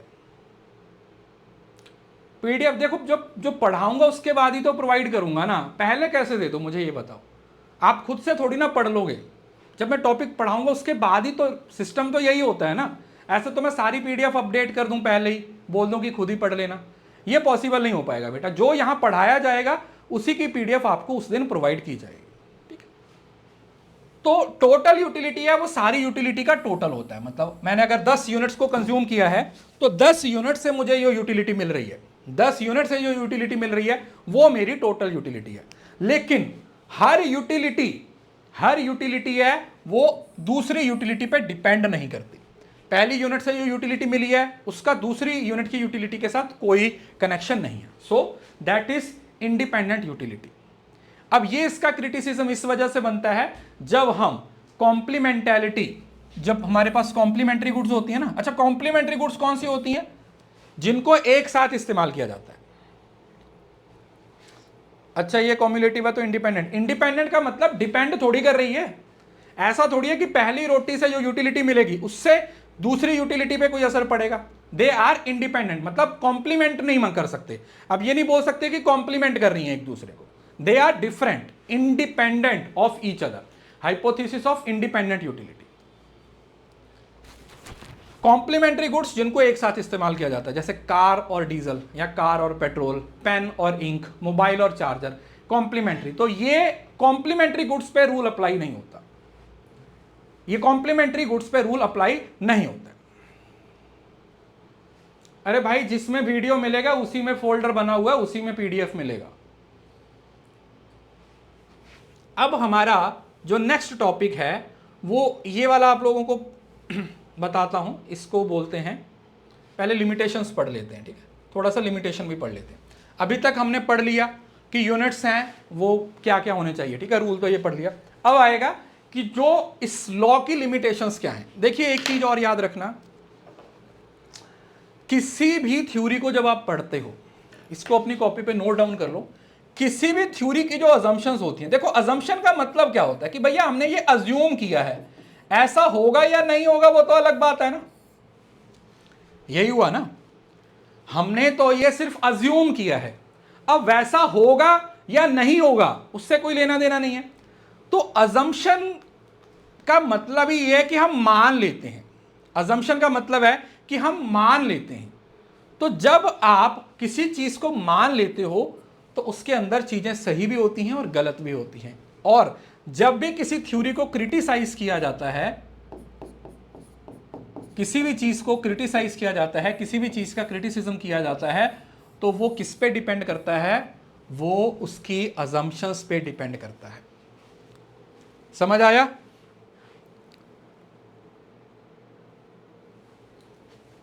इस वजह से याद रखिएगा जो अजम्पशंस होती हैं वही बाद में जाके क्रिटिसिज्म बन जाता है, क्योंकि अजम्पशंस में तो बनी बनाई बातें होती है ना। तो अब बोल रहे हैं कि कहां कहां पर ये रूल अप्लाई नहीं होता। सबसे पहले तो वही है अनरियलिस्टिक अजम्पशन। बोलते हैं कि यूनिट्स को कार्डिनली मेजर कर सकते हैं। कैसे कर लेंगे? मैंने खाना खाया, मैंने रोटी खाई, तो मैं कैसे बता दूं कि मेरे को 5 यूनिट्स मिले हैं या मेरे को 8 यूनिट्स मिले हैं? तो सबसे पहली जो अजम्पशन है वही गलत है कि कार्डिनली आप मेजर नहीं कर सकते। सबसे पहली बात, marginal utility of money remain constant. कैसे? लगातार भाई पैसा तो चेंज होता जाता, पैसे की वैल्यू तो जो आज है वो कल नहीं होगी। तो ये भी बोल रहा है कि कांस्टेंट यूटिलिटी नहीं होती है, मार्जिनल यूटिलिटी है, ये भी चेंज होती रहती है। दूसरा, कंजम्पशन इज कॉन्टिन्यूस और कंज्यूमर इज ऑलवेज रैशनल। तो ये जो अजम्पशंस हैं ये सारी बनाई हुई अजम्पशंस है कि हमें ऐसा लगता है कि ऐसा होता है, लेकिन असल में रियलिटी में ये चीजें एप्लीकेबल नहीं होती। ठीक है, ये बात याद रखना है। लिखा हुआ ना, व्यवसायिक जीवन में ये सारी स्थितियां एक साथ मिलना कठिन है। अगर आप चाहो कि ये सारी अजम्पशंस एक साथ मिल जाएं तो ऐसा रियल लाइफ में, प्रैक्टिकल लाइफ में पॉसिबल नहीं होता। रियल लाइफ ऑफ, देखो अगर ये मानो तो फिर आपको टीवीएम टॉपिक पढ़ने की क्या जरूरत पड़े। मुझे एक बात बताओ, एक साइड पे आप बोल रहे हो कि जो मनी वैल्यू है वो कांस्टेंट है, और दूसरी तरफ जाके तुम एफएम में टाइम वैल्यू ऑफ मनी का टॉपिक पढ़ाते हो, तो ये तो दोनों एक दूसरे के ऑपोजिट हो गए ना। एक जगह पर पढ़ाया जा रहा है कॉमर्स में, मैनेजमेंट में, कि जो पैसे की वैल्यू है वो लगातार चेंज होती रहती है। आज जो चीज 10,000 की मिल रही है, अगर वो कल को 15,000 की मिल रही है तो इसका मतलब पैसे की वैल्यू कम हो गई। और ये क्या मान रहा है कि नहीं नहीं है भैया, पैसे की वैल्यू तो सेम रहती है। तो ये इसकी बेसिक दिक्कत है। दूसरा, हमने अभी पढ़ा कि जो वैल्यूज हैं, जो यूनिट्स हैं, वो इंडिपेंडेंट हैं, मतलब जो यूटिलिटी है वो इंडिपेंडेंट है। इस वजह से कोई अगर रिलेटेड गुड्स आ जाएं, रिलेटेड गुड्स के केस में भी ये एप्लीकेबल नहीं होता। क्यों? क्योंकि कॉम्प्लीमेंट्री हो या सब्स्टिट्यूट गुड्स हो, ये डिमांड में पढ़ाऊंगा, चाहे कॉम्प्लीमेंट्री गुड्स हो जिनको एक साथ यूज किया जाता है, और सब्स्टिट्यूट जिसमें एक चीज की जगह दूसरी चीज को यूज कर सकते हो। जैसे देखो, अगर मैं कार और पेट्रोल की बात करूं, कार और पेट्रोल की बात करूं, तो ये कॉम्प्लीमेंट्री गुड्स हैं। कौन सी गुड्स हैं? कॉम्प्लीमेंट्री। कॉम्प्लीमेंट्री का मतलब जो एक दूसरे को कॉम्प्लीमेंट करते हैं, जो दोनों एक इस्तेमाल एक साथ किए जाते हैं। और दूसरा, अगर मैं बोलूं कि T and coffee, T and coffee, तो ये क्या है? टी एंड कॉफी है, दे आर सब्स्टिट्यूट। तो जो डिमिनिशिंग मार्जिनल यूटिलिटी का, अरे भाई बता तो दिया कहां पे मिलेगी पीडीएफ, जहां पे वीडियोस मिलती हैं, जहां पे रिकॉर्डिंग मिलती हैं वहीं पे पीडीएफ रहती है। और दूसरा, टी कॉफी अगर गुड सब्स्टिट्यूट हैं तब भी ये अप्लाई नहीं होगा। सो एक यूनिट्स की यूटिलिटी, क्योंकि ये बोल रहा है कि एक यूनिट्स की जो यूटिलिटी है वो दूसरी पे डिपेंड नहीं करती, लेकिन यहां पर डिपेंड करती है, सब्स्टिट्यूट गुड्स और कॉम्प्लीमेंट्री, तो वहां पर ये अप्लाई नहीं हो सकता। जैसे लिखा हुआ ना, टीज यूटिलिटी में decrease if sugar is not available. अब मुझे एक बात बताओ, एक चाय पी नॉर्मल मीठे वाली, उससे यूटिलिटी ज्यादा मिलेगी। दूसरी बार चाय की यूटिलिटी शुगर पे डिपेंड करती है ना, इंडिपेंडेंट तो नहीं है ना। मतलब मुझे एक बात बताओ, फीकी चाय, जो लोगों को शुगर है वो छोड़ दो, नॉर्मल केस में तो हम मीठी चाय ही पीते हैं ना।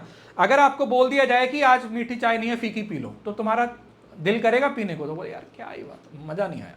सेम यही हुआ, तो उस चीज की बात कर रहे हैं,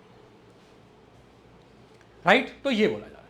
और दूसरा, लॉ इज नॉट यूनिवर्सल। अब ये यूनिवर्सल भी नहीं है, यूनिवर्सल इन द सेंस कि ये हर जगह पे अप्लाई भी नहीं होता। ये जो लॉ है वो हर जगह पे अप्लाई भी नहीं होता। क्यों? क्योंकि बहुत सारी सिचुएशन हमारे पास ऐसी होती हैं जहां पर आप टाइम के साथ साथ चीजों को इकट्ठा करते हो तो उससे आपको ज्यादा खुशी मिलती है। जैसे सबसे पहले तो प्रेस्टिजियस गुड्स।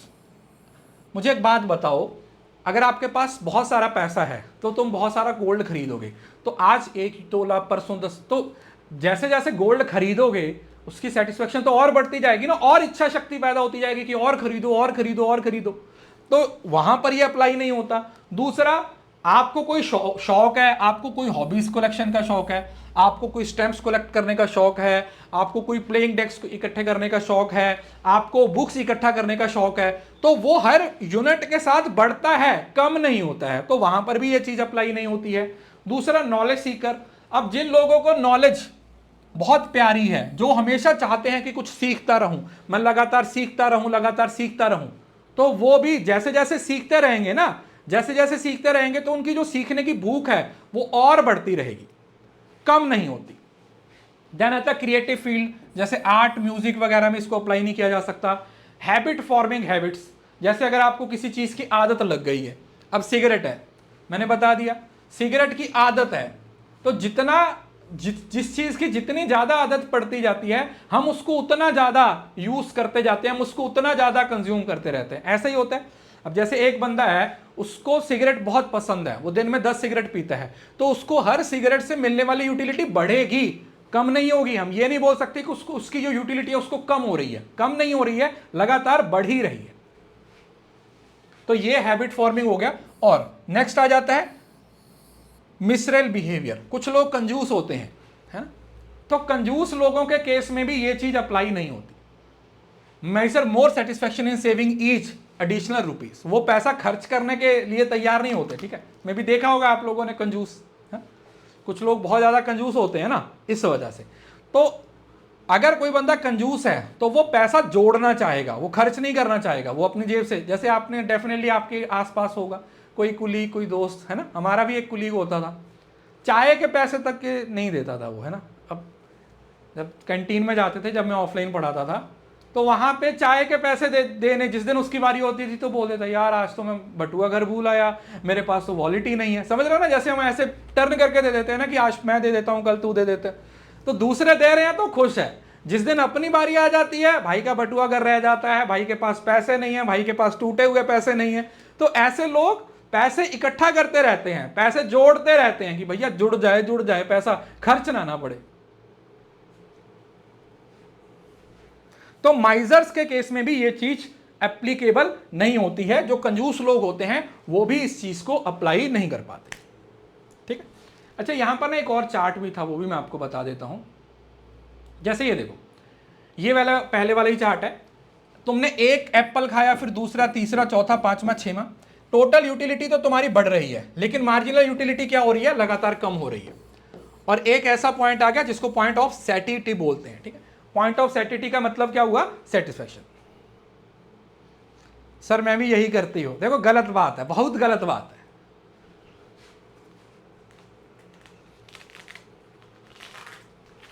बहुत गलत बात है। तो ये अगर आप इस चार्ट को ध्यान से देखते हो ना, तो ये देखो, अब आप कंज्यूम कर रहे हो चीजों को, है ना, आप क्या कर रहे हो, आप चीजों को कंज्यूम कर रहे हो, तो उसमें क्या हो रहा है, यहां पर आपकी कंजम्पशन है और यहां पर आपको मिलने वाली यूटिलिटी। पहली यूनिट से आपको 25 यूनिट्स की यूटिलिटी मिली, दूसरी से ये, तीसरी से ये, चौथी से ये, पांचवी से आपको 0, और उसके बाद अगर आप उसके बाद भी कंज्यूम करते हो तो यूटिलिटी नेगेटिव में चली जाएगी। तो ये तो रूल ऑलरेडी हमने पढ़ा दिया है कि ये होता है। अब ये क्यों पढ़ाया जा रहा है उसको समझने की कोशिश कीजिए। ये इस वाले स्लोप को हम कौन सा स्लोप बोलते हैं, ये अपवर्ड स्लोप है या डाउनवर्ड स्लोप है, बताना जरा। ये अपवर्ड स्लोप है या डाउनवर्ड स्लोप है, कौन सा स्लोप है बताना, बताओ। ये वाला जो स्लोप है, हाँ, सैटिटी, सैचुरेशन, सेटिस्फैक्शन नहीं, सेटिस्फैक्शन एक अलग कंसेप्ट है। सैचुरेशन मतलब मोक्ष की प्राप्ति हो गई है। सैचुरेशन पॉइंट एक ऐसा पॉइंट जिससे आगे नहीं बढ़ सकते। सैचुरेशन का मतलब एक ऐसा पॉइंट अब उससे आगे नहीं जा सकते। इस स्लोप को हम बेटा कौन सा स्लोप बोलते हैं, this slope is known as downward slope. Downward का मतलब डाउन, जैसे डिमांड का स्लोप क्या होता है, डाउनवर्ड होता है। तो डाउनवर्ड स्लोप आपको क्या बताता है, लिखो इसको फटाफट से अपनी कॉपी पे। इसका जो स्लोप है वो डाउनवर्ड स्लोप है, डाउनवर्ड स्लोप है। तो डाउनवर्ड स्लोप आपको क्या बताता है कि दो गुड्स के बीच में जो रिलेशन है वो इनवर्स है। याद रहेगा कि दो गुड्स के बीच में, समझ रहे हो ना, इसको बढ़ा रहे हैं तो ये कम हो रही है, इसको घटा रहे हैं तो ये बढ़ रही है। तो नेगेटिव स्लोप भी बोलते हैं इसको डाउनवर्ड स्लोप भी बोलते हैं, और इसको हम नेगेटिव स्लोप का नाम भी दे देते हैं। नेगेटिव स्लोप का नाम भी दिया जाता है, डाउनवर्ड स्लोप और नेगेटिव स्लोप। कौन सा, डाउनवर्ड स्लोप और नेगेटिव स्लोप। समझ आया। तो जब दो गुड्स के बीच में जो रिलेशन होता है वो नेगेटिव होता है, एक यूनिट है वो बढ़ रही है लेकिन जो दूसरी यूनिट है वो लगातार कम हो रही है, तो उस स्लोप को हम नेगेटिव स्लोप बोल देते हैं। तो मार्जिनल यूटिलिटी हो इसी के बेसिस पे, मतलब डिमांड ऑफ, जब हम पढ़ेंगे ना कि why demand curve slopes downward, तो वहां पर भी यही चीज आती है कि डिमांड कर्व इस वजह से डाउनवर्ड स्लोप होती है। क्यों, क्योंकि वहां पर भी मार्जिनल यूटिलिटी का जो रूल है वो अप्लाई होता है। ठीक है, अब ये हो गया। अब इसके बाद जो नेक्स्ट टॉपिक है ना वो बहुत ही इंपॉर्टेंट टॉपिक है, जिसको हम क्या नाम देते हैं, कंज्यूमर इक्विलिब्रियम। प्लीज फोकस के साथ सुनिएगा, बहुत इंपॉर्टेंट टॉपिक है कंज्यूमर इक्विलिब्रियम, जिसको बोल दिया जाता है क्या, उपभोक्ता का संतुलन, संतुलन, equilibrium. Now what is equilibrium, equilibrium क्या है। इक्विलिब्रियम का मतलब है एक ऐसा पॉइंट, दो चीजों से मिलके आएगा। पहली बात तो इक्विलिब्रियम, जब दो चीजें आपस में मिलती हैं तब एक पॉइंट बनता है, और ऐसा पॉइंट होता है जिस पॉइंट पे कस्टमर का सेटिस्फेक्शन का लेवल मैक्सिमम होता है। बस इतनी बात आपने याद रखनी है। समझ आया मैंने क्या बोला। कंज्यूमर इक्विलिब्रियम का मतलब क्या होता है, what is the meaning of consumer equilibrium. Sir consumer equilibrium का मतलब हुआ एक ऐसा पॉइंट जिस पॉइंट पर कंज्यूमर की सेटिस्फेक्शन का लेवल, जो रेट, प्राइस और क्वांटिटी है उसके बेसिस पे सबसे ज्यादा होता है। अब ये दो गुड्स, अभी ये इसके दो केस हो सकते हैं। एक तो तब जब आप एक ही चीज को इस्तेमाल कर रहे हो, और एक वो जब आप टू गुड्स को इस्तेमाल करते हो।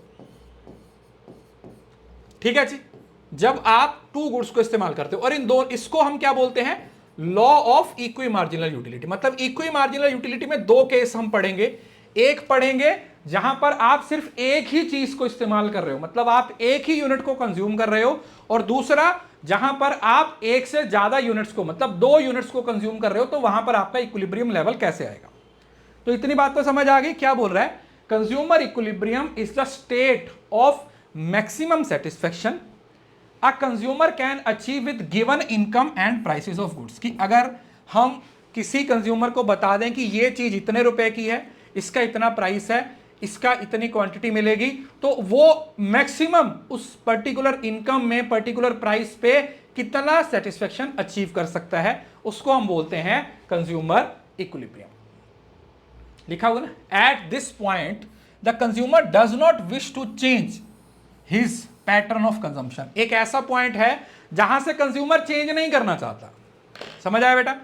एक ऐसा पॉइंट है जिस पॉइंट से कंज्यूमर चेंज नहीं करना चाहता, क्योंकि वो, जैसे सपोज करो ये एक पॉइंट आ गया, मैं बोल रहा हूं कि ये एक पॉइंट आ गया, समझ आ रहा है कि ये एक पॉइंट है वो कंज्यूमर इक्विलिब्रियम का, सीई लिख रहा हूं मैं, कंज्यूमर इक्विलिब्रियम का पॉइंट आ गया।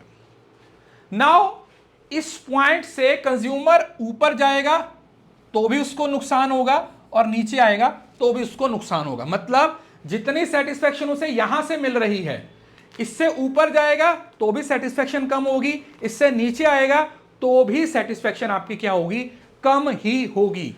इस वजह से हम क्या बोलते हैं कि कंज्यूमर इक्विलिब्रियम एक ऐसा पॉइंट होता है जिसको कंज्यूमर चेंज नहीं करना चाहता। एक ऐसे पॉइंट पे कंज्यूमर आ गया है जिस पॉइंट को वो किसी भी कीमत पर चेंज नहीं करना चाहता, वो उस पॉइंट पर ही रहना चाहता है क्योंकि उससे वहां पर मैक्सिमम सेटिस्फेक्शन मिल रही है। राइट? अब अगर तुम एक ही यूनिट को कंज्यूम कर रहे हो तो उसका बहुत सिंपल सा रूल होता है, एक ऐसा पॉइंट जहां पर तुम्हारा प्राइस और तुम्हारी मार्जिनल यूटिलिटी बराबर हो गई, वो तुम्हारा इक्विलिब्रियम पॉइंट है। बहुत आसान है, एक यूनिट वाला तो बहुत ही ज्यादा आसान है। अगर तुम्हें बोल दिया जाए ऐप में, अरे यार मैं कितनी बार बताऊं, आप एक ही कमेंट बार बार किए जा रहे हो, कौन से टैब में पीडीएफ मिलेगी। मैं 4 बार आपके सवाल का जवाब दे चुका हूं कि जहां पर वीडियो है वहीं पर पीडीएफ है। पता नहीं एक ही कमेंट बार बार क्यों किए जा रहे हो। पढ़ लो ना, ध्यान दो, जो समझा रहा हूं उस पर फोकस करो। आपने सिंपल एक फॉर्मूला याद रखना है कि जब मेरा प्राइस और मेरी मार्जिनल यूटिलिटी बराबर हो जाएगी, क्या करना है याद, जहां पर मैं जो कीमत अदा कर रहा हूं वो मेरी मार्जिनल यूटिलिटी के बराबर हो जाएगी, वो मेरा इक्विलिब्रियम पॉइंट है। ना तो प्राइस ज्यादा होना चाहिए मार्जिनल यूटिलिटी से, ना मार्जिनल यूटिलिटी प्राइस से ज्यादा होनी चाहिए। एक ऐसा पॉइंट जिस पर्टिकुलर पॉइंट पे प्राइस मार्जिनल यूटिलिटी के बराबर हो जाएगा। So a consumer will be in equilibrium, जिस पर्टिकुलर पॉइंट पे उसकी, अभी ये एग्जांपल से भी समझाऊंगा, marginal utility is equal to price. जिस पॉइंट पे कंज्यूमर का जो मार्जिनल यूटिलिटी है, जिस पर्टिकुलर पॉइंट पे जो कंज्यूमर की मार्जिनल यूटिलिटी है वो किसके बराबर हो गई, वो किसके बराबर हो गई, वो उसके प्राइस के बराबर होगी। इस पॉइंट पे कंज्यूमर है वो सेट क्या हो जाता है,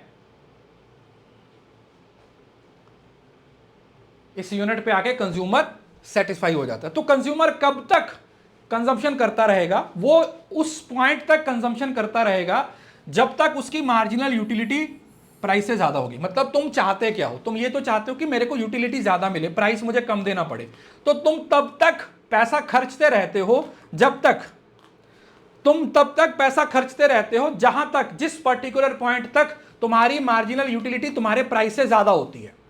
जैसे ही एक ऐसा पॉइंट आता है जहां पर तुम्हारी मार्जिनल यूटिलिटी तुम्हारे प्राइस के बराबर आती है, जैसे ही तुम्हारी मार्जिनल यूटिलिटी तुम्हारे प्राइस के बराबर आई, वही एक पॉइंट है जहां पर तुमने कंजम्पशन करना बंद कर दिया।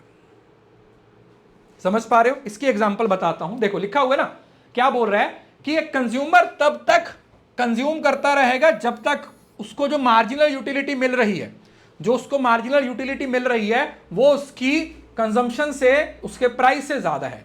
फिर वो एक ऐसे पर्टिकुलर पॉइंट पे आ जाएगा जहां पर वो स्टॉप कर देगा, जहां पर उसकी मार्जिनल यूटिलिटी और प्राइस दोनों बराबर हो जाएंगे और इस पॉइंट पे उसको उसका इक्विलिब्रियम मिल जाएगा।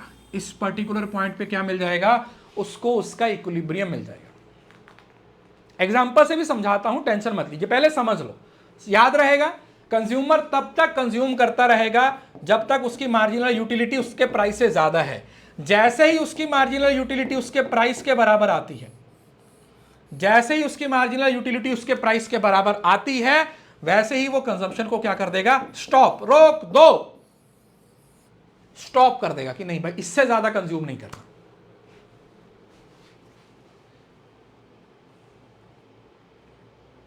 और मुझे एक बात बताओ, जब तुम्हारी मार्जिनल यूटिलिटी और प्राइस बराबर हो गया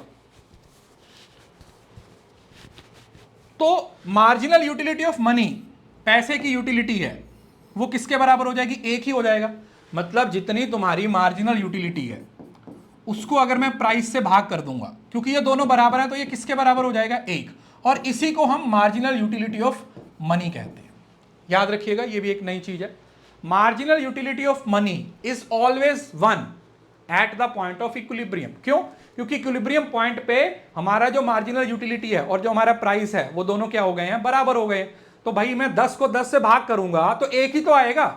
मार्जिनल यूटिलिटी, पैसा कैसे पता चलेगा तुमने कितना पैसा खर्च किया?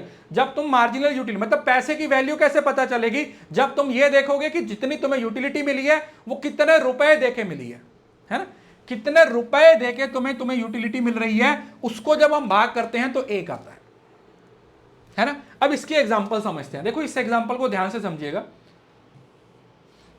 पहले मैं चार्ट दिखाता हूं आपको। ये एक चार्ट है, ठीक है? यही पढ़ेंगे, ठीक है? जो 2 यूनिट्स वाला वो कल पढ़ेंगे, क्योंकि थोड़ा ज़्यादा हो जाएगा, फिर ओवरफ्लो होगा। स्टार्ट में थोड़ा सा कम पढ़ते हैं, लेकिन धीरे धीरे हम बढ़ाते रहेंगे। 90 मतलब 1.5 घंटे की क्लास तो हर रोज़ होगी, लेकिन धीरे धीरे 1.5 से अगर ज़्यादा भी टाइम लगेगा तो ले लेंगे। देखो यहाँ पर यूनिट्स हैं। अब मुझे एक बात बताओ, हम मान के चल रहे हैं कि यूनिट्स की सेम यूनिट्स को कंज्यूम कर रहे हैं, है ना? आप सेम यूनिट्स को कंज्यूम कर रहे हो तो आपको प्राइस भी तो सेम ही पे करना पड़ेगा। पहली यूनिट भी 10 की मिल जाएगी, दूसरी भी 10 की, तीसरी भी 10 की, चौथी भी 10 की, पांचवी की 10 की। ये तो समझ गए बेटा? अरे हाँ ना तो बोलो। जब हम ये अजम्पशन मान के चल रहे हैं कि हर यूनिट इक्वल है, तो हर यूनिट इक्वल होने का मतलब है हर यूनिट पे लगाया जाने वाला पैसा भी बराबर होगा। तो चाहे तुम पहली यूनिट खरीद रहे हो तब भी तुम 10 रुपए दे रहे हो, दूसरी यूनिट खरीद रहे हो तब भी 10 रुपए दे रहे हो, तीसरी यूनिट दे रहे हो तब भी 10 रुपए दे रहे हो, और चौथी यूनिट खरीद रहे हो तब भी 10 रुपए दे रहे हो। और हर यूनिट से तुम्हें मार्जिनल यूटिलिटी है वो ऐसे रिड्यूस होने लगेगी। जैसे ही तुमने पहली यूनिट कंज्यूम की तुम्हारी मार्जिनल यूटिलिटी 30 थी, दूसरी में 20 थी, तीसरी में 10 थी, फिर 0 हो गई और फिर -10 हो गई। अब मार्जिनल यूटिलिटी कितनी आ रही है? मार्जिनल यूटिलिटी क्या होती है? जो एडिशन हो रही है ना? Marginal utility minus price of x. अब अगर यहां पर देखोगे कंज्यूमर यहां तक कंज्यूमर खरीदता रहेगा। क्यों? क्योंकि इस पर्टिकुलर पॉइंट तक तुम्हारी मार्जिनल यूटिलिटी ज्यादा है तुम्हारे प्राइस से। मैंने अभी समझाया, कंज्यूमर तब तक पैसा खर्च करता रहेगा, कंज्यूमर तब तक पैसा लगाता रहेगा जब तक उसको जो मिलने वाली मार्जिनल यूटिलिटी है वो उसके प्राइस से ज्यादा होगी। तो वो यहां भी ये वाली कम्युनिटी भी खरीदेगा, ये वाली भी खरीदेगा। जैसे ही वो इस पॉइंट पे आया, प्लीज बहुत ध्यान से देखो, जैसे ही वो इस पर्टिकुलर पॉइंट पे आया तो उसने देखा कि जो मेरा प्राइस है वो भी 10 है, जो मेरी मार्जिनल यूटिलिटी है वो भी 10 है। यहां पर मार्जिनल यूटिलिटी और प्राइस माइनस ये दोनों बराबर हो गए। तो ये वाला जो पॉइंट है this is the equilibrium point. कौन सा पॉइंट? Equilibrium point. इससे ज्यादा सेटिस्फेक्शन उसको किसी भी तरीके से नहीं मिल सकती। अगर वो चाहे कि कुछ करके मैं इससे ज्यादा सेटिस्फेक्शन ले लूं तो इट इज नॉट पॉसिबल। इससे ज्यादा सेटिस्फेक्शन उसको किसी भी कीमत पे नहीं मिल सकती। हां, अगर आप देखो इससे आगे बढ़ा तो यहां पर सेटिस्फेक्शन क्या हो गई? यूटिलिटी 0 हो गई। तो यहां पर देख रहे हो ना, प्राइस बढ़ गया, मार्जिनल यूटिलिटी कम हो गई। यहां पे फिर से प्राइस बढ़ गया, मार्जिनल यूटिलिटी कम है। तो यहां पर तो ये तो डिक्रीज हो जाएगा, मतलब यहां पर वो रुक जाएगा। इस पर्टिकुलर पॉइंट से वो आगे नहीं बढ़ेगा, क्योंकि इस पर्टिकुलर पॉइंट से आगे बढ़ने का मतलब क्या है कि उसकी जो सेटिस्फेक्शन है अब वो बढ़ने की बजाय क्या होगी? कम होने लगेगी। समझ आया? यहां के बाद भी अगर वो पैसा खर्चता रहता है, इस पॉइंट के बाद भी अगर वो पैसा खर्च करता रहता है, तो फिर उसको मिलने वाली सेटिस्फेक्शन कम होगी, बढ़ेगी नहीं। तो यही इस पॉइंट को आप इक्विलिब्रियम बोल सकते हो, इसी को बोल सकते हो कि यही सैचुरेशन है। भाई इससे ऊपर नहीं जा सकते। सैचुरेशन मतलब एक एंड पॉइंट है, तुम्हारी मंजिल आ गई है। सैचुरेशन का मतलब है यहां पे तुम जाना चाहते थे, तुम वहां पे आ चुके हो, अब इससे आगे जाओगे तो तुम्हारा नुकसान होगा, क्योंकि इसके बाद तो 0 हो गई, 0 के बाद नेगेटिव हो गई है, तो यहां पर अप्लाई नहीं कर पाओगे। अब ये देखो, इस चार्ट को देखो ध्यान से। सिंगल कमोडिटी के केस में क्या है, देखो हम क्या कर रहे हैं, इस साइड पे कमोडिटी है। अब बेटा यूटिलिटी की डेफिनेशन क्या है, कुछ नहीं है, किसी चीज की वांट सेटिस्फाइंग पावर, किसी चीज की ताकत जिससे तुम्हें कुछ खुशी मिलती है, जिससे तुम्हें कुछ एडवांटेज मिलता है, जिससे तुम्हें कुछ फायदा मिलता है, वही यूटिलिटी है। अब अगर इस चार्ट को आप ध्यान से देखते हो, इस साइड पे कंजम्पशन है, मतलब यूटिलिटी है, एक यूनिट कंज्यूम, दूसरा, तीसरा, चौथा, पांचवा, छठा, और उसके बाद अलग अलग प्राइस पे आपको अलग अलग क्वांटिटी मिल रही है। जैसे सपोज करो जब तुम पहली यूनिट खरीदा था तो ये 30 यूटिलिटी मिली, फिर दूसरी पे तुम्हें कितना मिल गया, 20 मिला, तीसरी पे ये मिला, इसके बाद अगर आप जाओगे तो पांचवें पे ये हो जाएगा। समझ आया? अब इसमें आपने वो वाला पॉइंट देखना है जहां पर आपका मार्जिनल यूटिलिटी किसके बराबर हो जाएगी, प्राइस। अब ये क्या है, this is your marginal utility and price. तो ये वो वाला पॉइंट होगा, मतलब इसी साइड पे आप मार्जिनल यूटिलिटी भी ले रहे हो और प्राइस भी ले रहे हो, ये वो वाला पॉइंट है। मतलब इस पर्टिकुलर पॉइंट पे कंज्यूमर को कितने कमोडिटीज को लेना चाहिए, कंज्यूमर को 3 कमोडिटीज लेनी चाहिए 10 रुपए के हिसाब से, तब उसका सेटिस्फेक्शन लेवल मैक्सिमम होगा। सर इक्विलिब्रियम सिर्फ होमोजीनियस, ऐसा नहीं होता, यहां पर होमोजीनियस में होता है, समझ रहे हो ना। होमोजीनियस जरूरी नहीं होता कि इक्विलिब्रियम हमेशा होमोजीनियस पे ही हो, वो जैसे मार्केट स्ट्रक्चर पढ़ोगे तो वहां पर अलग भी होता है, वहां पर अलग तरीके से भी काम करता है, वहां पर अलग तरीके से काम भी करता है। समझ आया? तो ये वो वाला पॉइंट आ गया, ये वाला जो पॉइंट है इस पे मैं, ये तो मैंने बनाया था सिर्फ आपको समझाने के लिए, ये वो वाला पॉइंट आ गया। देख पा रहे हो? मतलब जो आपकी मार्जिनल यूटिलिटी है और प्राइस है वो दोनों हमने वाई एक्सिस पे दिखा दिया। क्या कर दिया? वाई एक्सिस पे दिखा दिया। ये प्राइस भी है, ये मार्जिनल यूटिलिटी भी, और यहां पर कंजम्पशन है।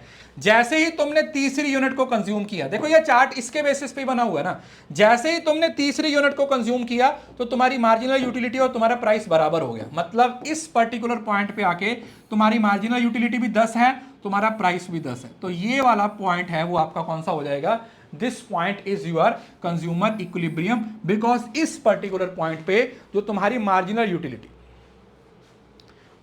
यूटिलिटी है वो x की प्राइस ऑफ x के बराबर हो जाएगा। देखो कितने आवर्स पढ़े बेटा, वो मैंने आपको पिछली क्लास में, आप ओरिएंटेशन वाली क्लास में देखिए, जितना भी पढ़ रहे हो प्रोडक्टिव तरीके से पढ़ो, घंटों से कोई लेना देना नहीं होता। मैंने ऐसे बच्चे भी देखे हैं जो 10 घंटे पढ़ते थे फेल हो गए, और ऐसे भी देखे हैं जो 3 घंटे पढ़ते थे लेकिन पास हो गए। तो घंटों का कोई कंसेप्ट नहीं है, आपको अपने कॉन्सेप्ट्स पे काम करना है, अपने लॉजिक्स पे काम करना है, अपने जो फंडामेंटल्स है उस पे काम करना है। ठीक है जी? तो इस वाले पॉइंट को हम क्या बोल देते हैं, this point is known as consumer equilibrium, क्योंकि इस पर्टिकुलर पॉइंट पे कंज्यूमर को मैक्सिमम सेटिस्फेक्शन मिलेगी। सर सब्स्टिट्यूट के केस में गुड्स एक दूसरे पे कैसे डिपेंड करती हैं, मैं आपको समझाता हूं। सब्स्टिट्यूट, वैसे ये अभी डिटेल में नहीं पढ़ाऊंगा, सब्स्टिट्यूट के केस में हम जब इलास्टिसिटी ऑफ डिमांड पढ़ेंगे वहां पे समझाऊंगा। सब्स्टिट्यूट का मतलब क्या होता है, चाय की जगह पर जब आप, जैसे चाय और कॉफी है, जैसे मुझे एक बात बताओ, अगर सपोज करो अगर ये टी है, ये 10 रुपए की आती है, और जो कॉफी है वो भी 10 रुपए की आती है। ध्यान से समझना, मुझे इसका आंसर दीजिएगा, आप लॉजिक लगाइएगा। अगर चाय का प्राइस 10 रुपए से बढ़ के 15 रुपए हो जाए तो क्या कंक्लूजन निकाल सकते हो आप? सिंपल सवाल है। अगर चाय का प्राइस बढ़ गया तो क्या होगा, क्या होना चाहिए, आपको क्या लगता है?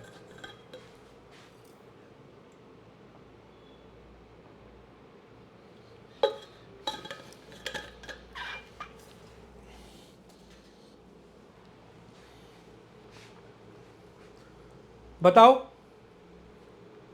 यस, प्राइस चाय का बढ़ा लेकिन डिमांड किसकी बढ़ जाएगी, कॉफी की। क्यों? क्योंकि ये महंगा हो गया तो लोग इसकी तरफ शिफ्ट हो जाएंगे। यही रीजन है कि जो डिमांड है वो प्राइस के साथ में चल रही है। इसी रीजन की वजह से जो आपका सब्स्टिट्यूट इफेक्ट होता है, सब्स्टिट्यूट इफेक्ट होता है वो हमेशा पॉजिटिव होता है। ये इलास्टिसिटी में डिटेल में पढ़ाऊंगा, ये डिमांड में डिटेल में पढ़ाऊंगा। कहां पे पढ़ेंगे? ये डिमांड जब पढ़ेंगे ना तो वहां पे ये बहुत डिटेल में आएगा, वहां पर एक एक चीज आपको अच्छे तरीके से पढ़ाऊंगा। तो इस वजह से जो सब्स्टिट्यूट इफेक्ट होता है वो आपका पॉजिटिव होता है, क्योंकि चाय और कॉफी का जो संबंध है, चाय और कॉफी का जो संबंध है वो सब्स्टिट्यूट होता है। चाय महंगी हो गई तो तुम शिफ्ट हो जाओगे कॉफी पे, ठीक है जी। चाय लवर्स चाय ही पियेंगे। अब वो तो देखो एक अलग बात हो गई। अब इसमें एक टॉपिक छोटा सा रह गया है, वो हम पढ़ेंगे कल, देखूंगा कल अगर हुआ, नहीं तो परसों। Law of equi marginal utility, law of equi marginal utility बस एक रह गया हमारा। इसके बाद हम फिर ऑर्डिनल अप्रोच पढ़ेंगे, उसके बाद डिमांड पे आएंगे। इस तरीके से धीरे धीरे करके पढ़ेंगे। लेकिन इस बार मैंने अपने आप से भी प्रॉमिस किया है, मैंने ये सारी चीज़ों को दोबारा से पढ़ा है, ठीक है। जैसे होता है ना, सिर्फ आपको पहले क्या होता था, ऐसा होता था कि सब आती हैं। अब इस बार अगर आप देखोगे ना तो मैं आपको बहुत सारी न्यू चीज़ें जो आपने पहले भी, जैसे जो बच्चे पहले भी पढ़े हैं ना, वो एक चीज़ नोट किए होंगे कि इस बार मैं बहुत सारी नई चीज़ें आपको और भी बता रहा हूँ, क्योंकि मैंने खुद भी इन सारी चीज़ों को दोबारा पढ़ा है, दोबारा सीए की बुक से, अपनी 11वीं 12वीं की बुक से दोबारा चीज़ों को रिवाइज किया है, ताकि आपको और बेहतर तरीके से पढ़ा सकूं, कोई भी पॉइंट आपका मिस ना हो, ये मेरी कोशिश है। सर नो अजम्पशन के केस में बता दीजिए।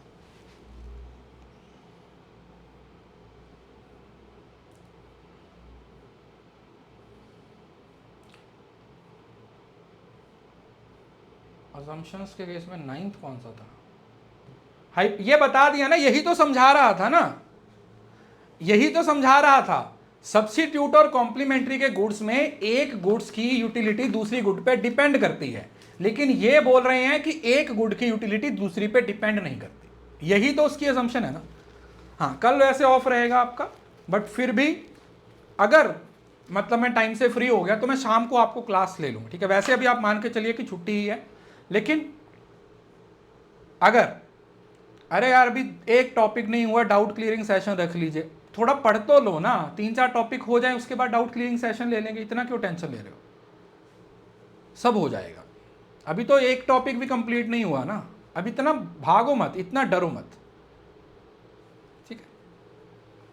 चल ठीक है बेटा, thank you so much, God bless you all. पढ़ते रहिए, मेहनत करते रहिए, जेआरएफ जरूर क्लियर होगा, कंसिस्टेंसी बनाए रखिए, एफर्ट्स करते रहिए और अपना 100% देते रहिए। शुक्रिया, thank you so much, bye bye, take care.